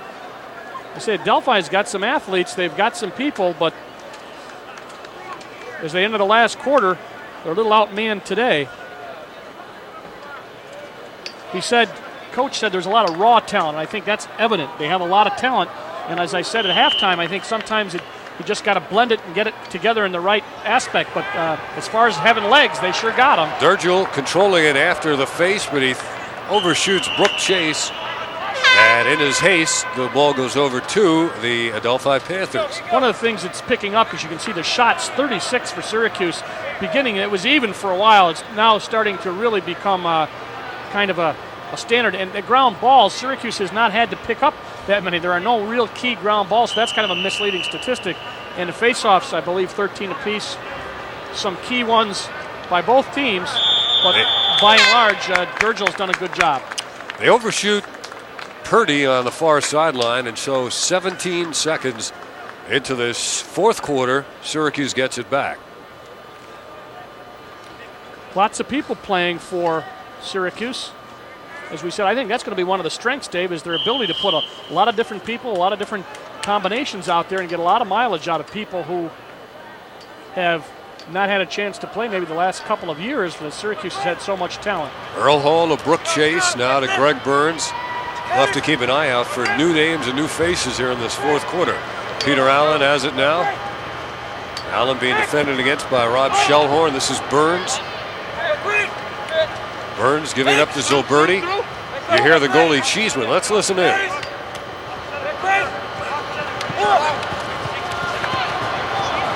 And it's taken away now by Romano. Mike Romano legs it up. He gets it ahead to Elfline with a big stick. Elfline gives it up in perfect scoring position, but Syracuse's defense comes away with it. Pat McCabe, the freshman, eludes the stick check, gives it up nicely to Zilberti. Zilberti tried to play it on the bounce, and he was decked by Elfline. That'll be a technical against Adelphi, and the Orange will get possession, automatic possession. You know, McCabe, for only a freshman, we're looking at John Zilberti, but McCabe, 29, he's really a true freshman, something you don't see all that often in sports. You do more in lacrosse, you don't see a lot of redshirting, but he really is an impressive thing. Last year playing in high school, now playing for a real top Division I team, and starting is no small feat. Zilberti and Burns exchanging. Quick stick chase. It's in the nets. Brooke Chase scores. The sophomore out of Fayetteville, Brooke Chase, gets the goal. That'll be his second of the year. And there's a smile on his face inside the cage helmet. There it is, yeah. And I think he transferred, I believe, from Hobart. I'll check, but I believe that he started out there. We'll double check. But a nice left-handed goal, nice feed, and Chase gets his first one. By number 2, Brooke Chase. You're exactly right. He did. He had to sit out a year as well to do that. The goal by number 2. I thought I remembered him from my old hometown, and the fact that he went to Hobart. 17-8 is the score. A year ago was 19-9. Adelphi winning it. You know, one thing I noticed about on the face-offs is after Durgill gets the ball, he's looking to maybe stick around a little bit longer and maybe stay in to get a little more playing time other than the face-offs. But on that particular occasion, after he got the ball, Gordon Purdie gave him a little bit of a razz after he threw the ball away. Now Scott Ray has played a fine game for Adelphi. Boy, has he covered a lot of ground today. Boy, he has run and run, hasn't he? One of these games, Dale, we'll have to put one of those pedometers on the foot of a midfielder and just see how much ground they cover. There's Purdie. He'd be a pretty good candidate, too. Oh, he plays all phases all over the field. Boy, he and Ray have really done a standout job for. Although Syracuse uses so many midfields this year, the figure would not be as impressive as it might be if you put it on Scott Ray in this game. But I'd really be interested to see that. There's a check in the face, delayed call coming up. McNamara, the guilty man, trots off. You know, as you look at McNamara, he's a junior, and McCabe is only. Well, let's check the penalty first here. Sure, yep, no doubt about that. But McNamara is a junior, and of course McCabe is only a freshman. Stouffer's a junior, so they've got the question mark. I think before the season was the defense, and they have really, I think, come together well, at least this point in the season. Coach Simmons has got to be very, very pleased with that. Up top to Purdie. Purdie dealing it off. Man up situation now for the Panthers of Adelphi. And it's out of bounds. Last touch by Syracuse. There you get the man up situation. 1 out of 6, 7th attempt now. So there have been, I should say, a number of penalties in the game. Peter Fink on again in this man up situation, number 17. Scott Ray dealing it to McGowan. They're working around the box, back to Purdie. Purdie sends it to McGowan. Into Fink, quick stick, save by Palum. Got the left arm up on it. And now Jeff Ray has it, number 5. Jeff Ray back up top to Purdie. Purdie dealing it in the middle, taken away by Syracuse. Scaramazino wants to run some clock down. Sends it back to Palum. He has to reach to get it. Now there's Ray, got to play a little defense. Now over to Stouffer. Now they're going to, long pass, dangerous. Stouffer giving it up to Scaramazino. A high fly right in the middle. Ricky Kramer. He could go all the way. Kramer coming right down Broadway, feeding it off to Zilberti. His shot is just wide. They nearly scored in that situation. He took a Hummer on that. You could see that looked like one of those missiles off a jet. It just, you could see it where it took, and it went very, very close to the goal. Kramer, nice grab, split the defenseman, and then he's looking for Zilberti on the left. Zilberti's got a stick up. There's the pass. Watch that. Whoa. You could see what Zilberti was shooting for, the upper left-handed corner, upper right-handed corner. Left as the goalie plays it. Dumps it in the game. You know, Neil Alt has come on for the first time, number 8. Burns makes the move, one-on-one. He goes to the left side, back to the right, feeds the crease. Intended for Alt, regained perhaps by Burns. Lost and taken down by Adelphi. Under 11 minutes to go in the game. Elfline losing it. Kramer. They send it back. Romano has it. Leaves it now for Purdie. Purdy's going to send it back, and let's start things over again. Syracuse now gets all their people out that they need. Scaramazino out and Stouffer. Persing and Patain are on along with Scaramazino. Now they're zoning it right there with stick up. Now they'll go after the ball and try to force the long pass, then shift the men over. We'll give you an end zone look at it to just see how the defense is setting up against this offense, and now they finally do get it across. Into midfield, McGowan has the ball. You see the box delineated by the dotted yellow line and the solid yellow line, which is across the 30-yard line. That's the goal area. Here is McGowan. He's big, and he shoots it high and wide. You know, that end zone look really does give you a good shot, especially on clears and stuff. You get an idea of exactly what's going on. Sean Keenan with the ball. Keenan's got a couple of goals today. Got him early in the game, though. Hasn't been much of a factor in the second half. 9:52 remaining. 17-8. There he is, just one-on-one. The man we talked about, Keenan, high pass. That is a pass. I think. Pass or shot? Well, they say it's a shot. I called it a pass, but we're going to see the official closest to him will call it a pass, I believe. I believe that's official Mr. Munzie. Syracuse looking to go 3-0. They defeated Johns Hopkins 19-7. Then they beat North Carolina 12-11 in overtime. Yeah, I think even he knew that it was going to be Keenan knew that it was a pass. And you can't even yell shot, you know, just say, that's a shot. So Mr. Munzie overrules, and they put Matt Palem out on a clear. Wow. And here comes Palem. We told you what a great athlete he is. Dumping it down to Hoteling. Hoteling to Zoberti. And quick stick by Chase. It may have gotten the pipe. Cheeseman tries to get it upfield. Ball down again. Intercepted. Here's Holbrook on now for the first time, I think. Holbrook, number 42. Holbrook, the sophomore out of West Genesee. Last year, the high total for Syracuse in a game was 20 goals against Hobart and a 20-15 win. They've got 17 now with 9 minutes exactly remaining in this game. Nice save by Cheeseman, incidentally, on that last flurry. Elfline is buried, and there's a whistle as Stouffer was atop him. Keenan actually was the man who was covered up. Holding will go against Syracuse, so possession over to Adelphi. Gary Gates, the one that eventually, there's the hold, I suppose, by Stouffer. Yeah. Last year in the 19-9 Lawsdale, that was one of only 2 games in which Syracuse failed to hit double figures. They lost, as you might expect, to Adelphi and to Cornell. Cornell, they lost 19-6. Tom Sipple, also out of Jamesville DeWitt High School, 0-0 in the game.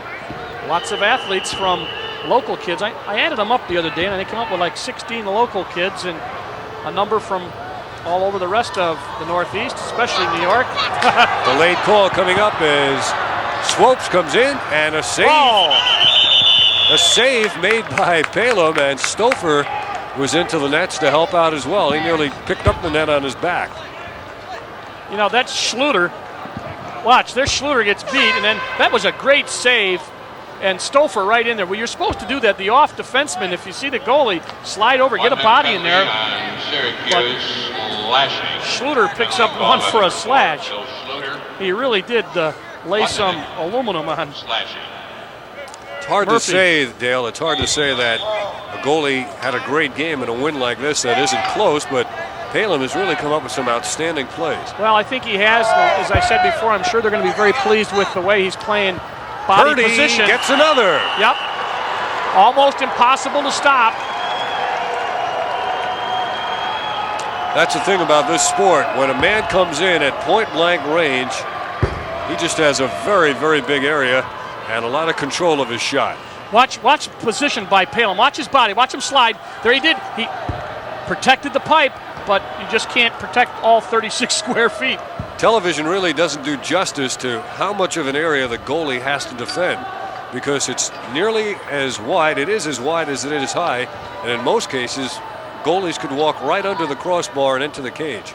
And also, the man with the ball has such an advantage now. You see the way Palem covered up on the pipe, but he put it just, the offside, and there's nothing you can do about it. Durgill comes up with it, retreating into his own end. With a lacrosse stick, you have far more control than a hockey player does when he comes in on a goalie. You can fake and pull that ball back any number of times and really get a whip on it. Here comes Keenan. Keenan's been quiet throughout the second half. Durgill covering up on him. They feed it inside. Jeff Ray popped it into the stick of Palem. That's out of the cage. He didn't have much help. He didn't have much help. There wasn't anybody looking. They missed the pass. That'll be a Adelphi ball, but Brooks Chase did not get a chance. Brooke Chase did not get a chance to get a stick up on the ball, went over his head. But Palem just decided that this would be a good time to head on out. And I think it was, on that particular occasion, it was a good look by him. Now just under 8 minutes to play. 17-9 is the score.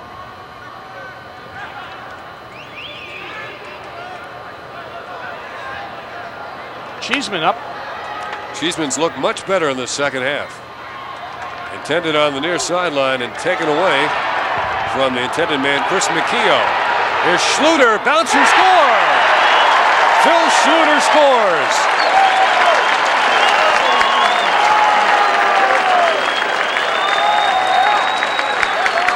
Schluter with that big defensive stick, unassisted. He just took the shot low, and Cheeseman, as you said, up to that point, looked very good. Very difficult to stop that.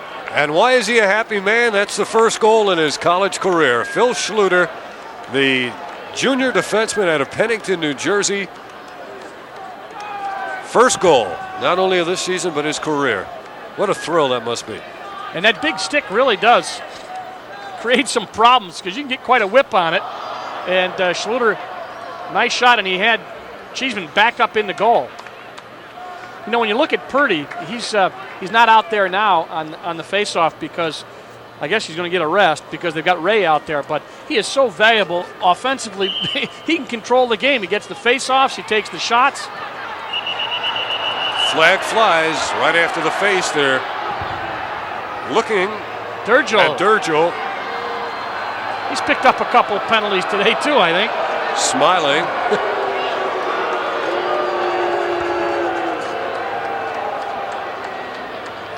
You see the faceoffs, how many we've had? 30 faceoffs.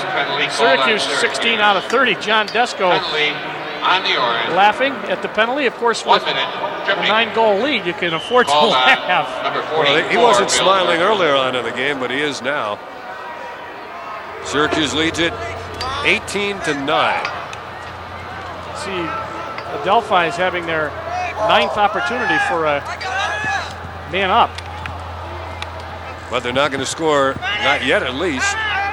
There's Palin giving it up on a bouncer to Schluter. He'll get it back over Palin. It goes to McCabe. They are all over the ball, and now Syracuse is going to just take a second to get the people out there, and Palin will take them around the crease a couple times. Yeah, I wonder if we'll see another goalie for Syracuse here in the waning moments of this game. Here comes Gary Gate. Well, he's going to draw a lot of attention. Drew a triple team.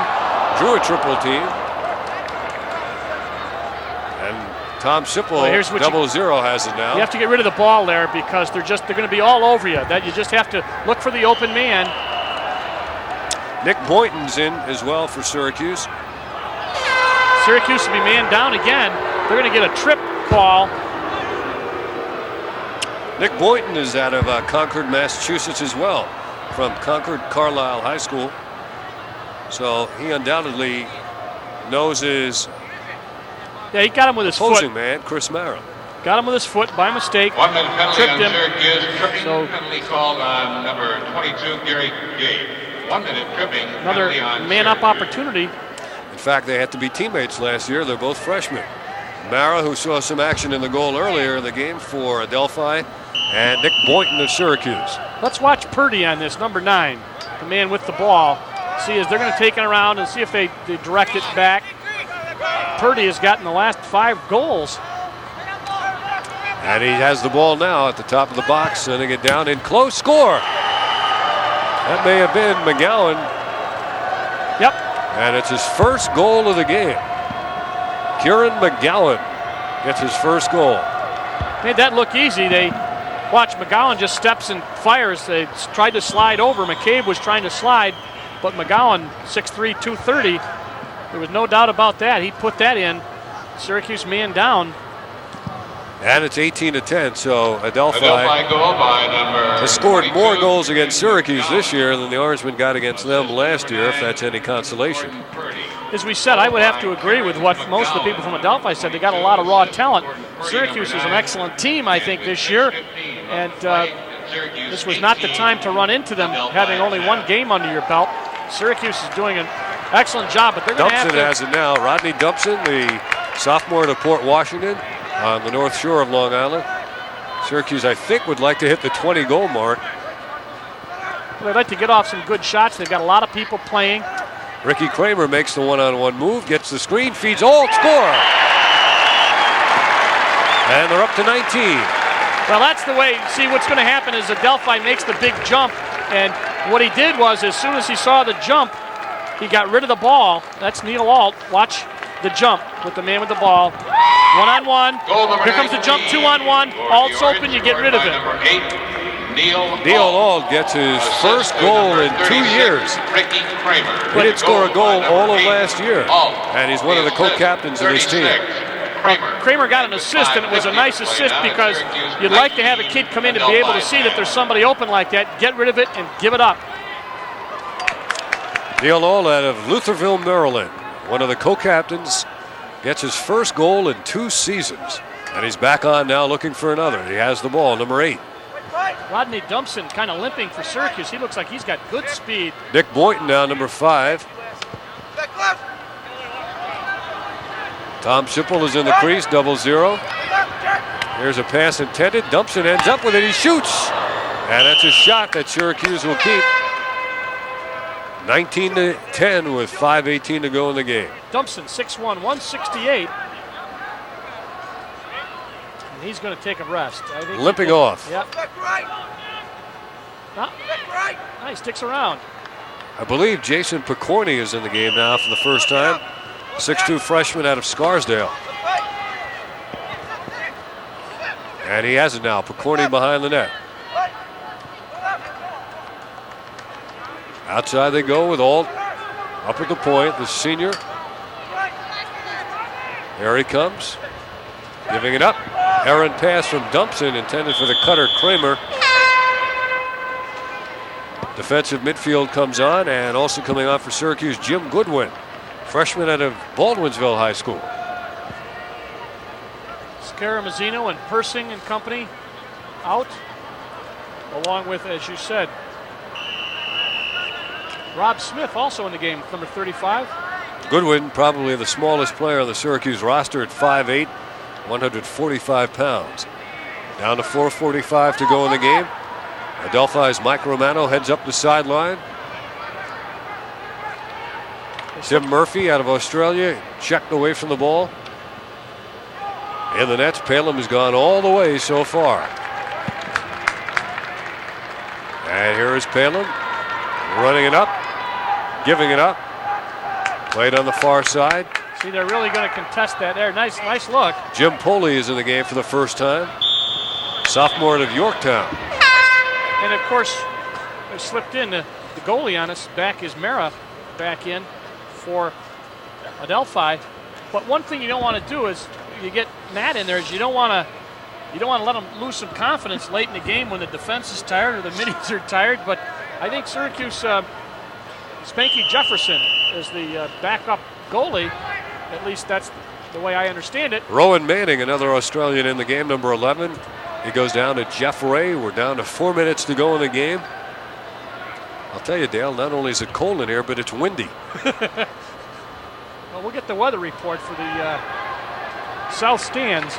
Pretty good defensive play as they combine, but Adelphi gets another shot loose around the crease. Palem's out there swiping away at it, and he's got it. Now a whistle stops play. He's frisky, Matt Palem, this year. Yep. Really playing with much more confidence. He looks bigger and stronger physically as well. I talked to him before the game. He seems very confident. There's the shot, there's the save, and then Stouffer in to help out. There's the slash right there.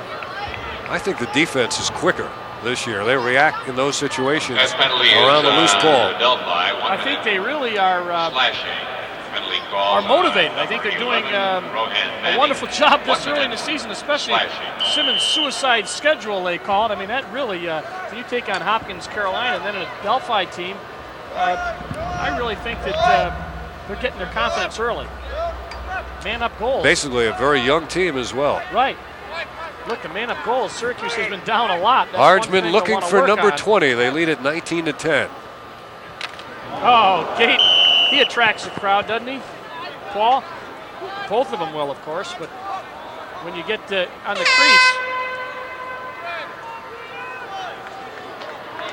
Paul, 6'2", 201, they list him.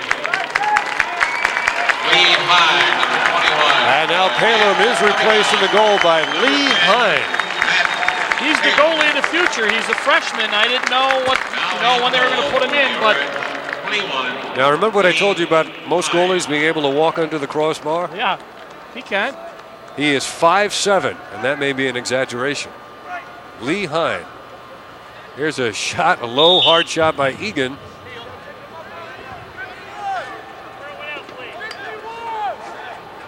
Get the ball back. They have taken some shots today. Woo. Gate to Burns. The Orangemen look for number 20. Egan to Zoberti. Quick stick pass. High shot by one of the Gates. Or was it Peter Allen? Allen it was who took the shot. Now down to 3 minutes to go in the game. And Play back in. Greg Burns.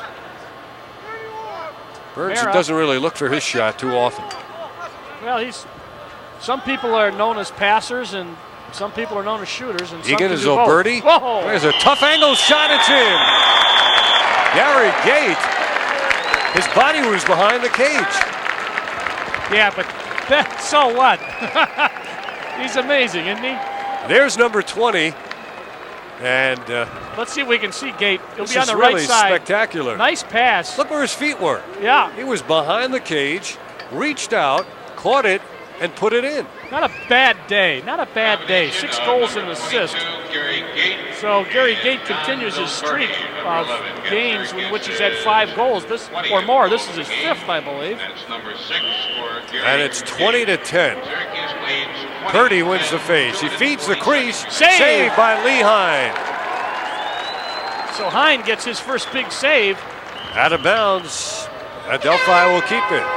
Lee Hine comes up big, even though he's only 5'7". Out of Maryland, Relay Maryland. Watch the save.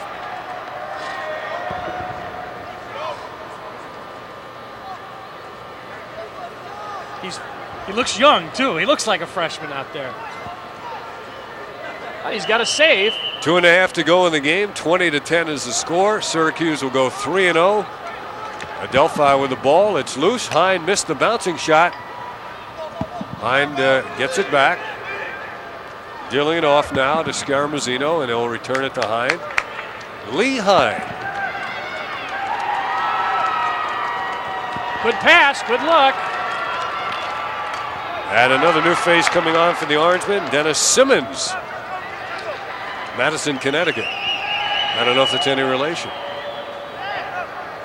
Minute and 55 to go, as you see there. All sorts of new names and faces on. Jim Poley, number 17. Matt Moore.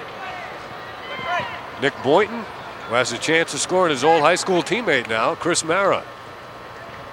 I think he wants to. Working hard to get a shot. Now number 30 is Jim Goodwin. Minute and a half to go. There comes a rush toward the cage and a stuff shot. No good. Rebound gathered in by Mara off the miss by Jason Picorni. Picorni lifts it high in the air. And it is going to be taken down by Poley, and he's decked. Are they offsides? Yep, I think that's the... No, they got 4 guys back there. I don't know what the call was. Procedure is the call. Minute 14 to go. This afternoon's official attendance, 2,895. Thank you, folks. Nice crowd here today. You happen to see a thing in the paper there. They were talking about Syracuse being ranked, having such a successful football season, and although eliminated in basketball today, and the lacrosse program, that it helps with applications. So they've had the highest number of applications ever for their freshman class. So you get a lot of people who like to watch athletics. Hine down, save. And now the focus will be on this lacrosse team for the remainder of the spring. Under a minute to go here. The Orange lacrosse team will be 3-0.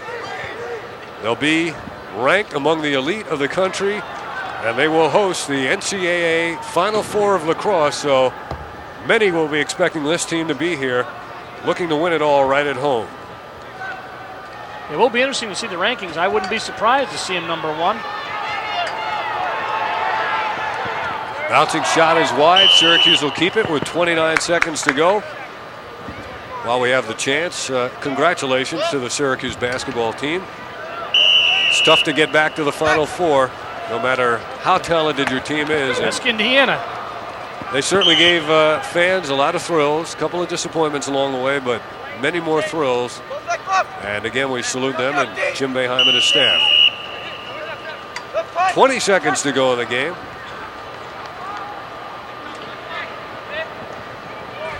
Syracuse leading at 20-10. So Adelphi won by 10 a year ago, and Syracuse is going to win by 10 today. Minnesota just about, oh.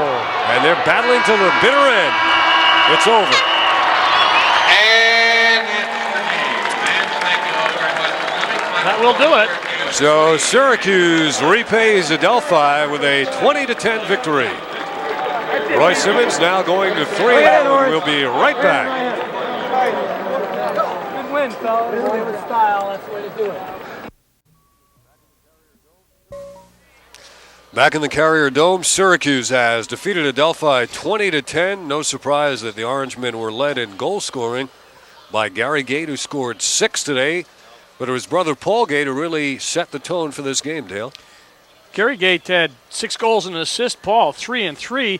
And, you know, when you get a midfield that can do that, and then you go down to Zilberti, who had 4 goals and 3 assists, you're getting some pretty balanced offense from some people. And I think Zilberti did a nice job. The 3 assists, I think, is impressive because it shows that not only can he score, but he can look and get the ball into the people who need to have the ball when he's covered. Paul Gate got the game's first 3 goals, and Syracuse never looked back. Also, I think they played well defensively, 10 goals, but I think Matt Palem's looking more comfortable as the season goes on. The defense is talking, they're sliding well, and a couple of those goals, their fast break goals, is going to be something that they're going to contend with all season, but they can run with anybody, obviously. Orangemen now 3-0, and they'll be in action next against the Red Dragons of Cortland State. That game is scheduled for Wednesday, March the 23rd, and Syracuse will be looking to make it 4-0 on the young season.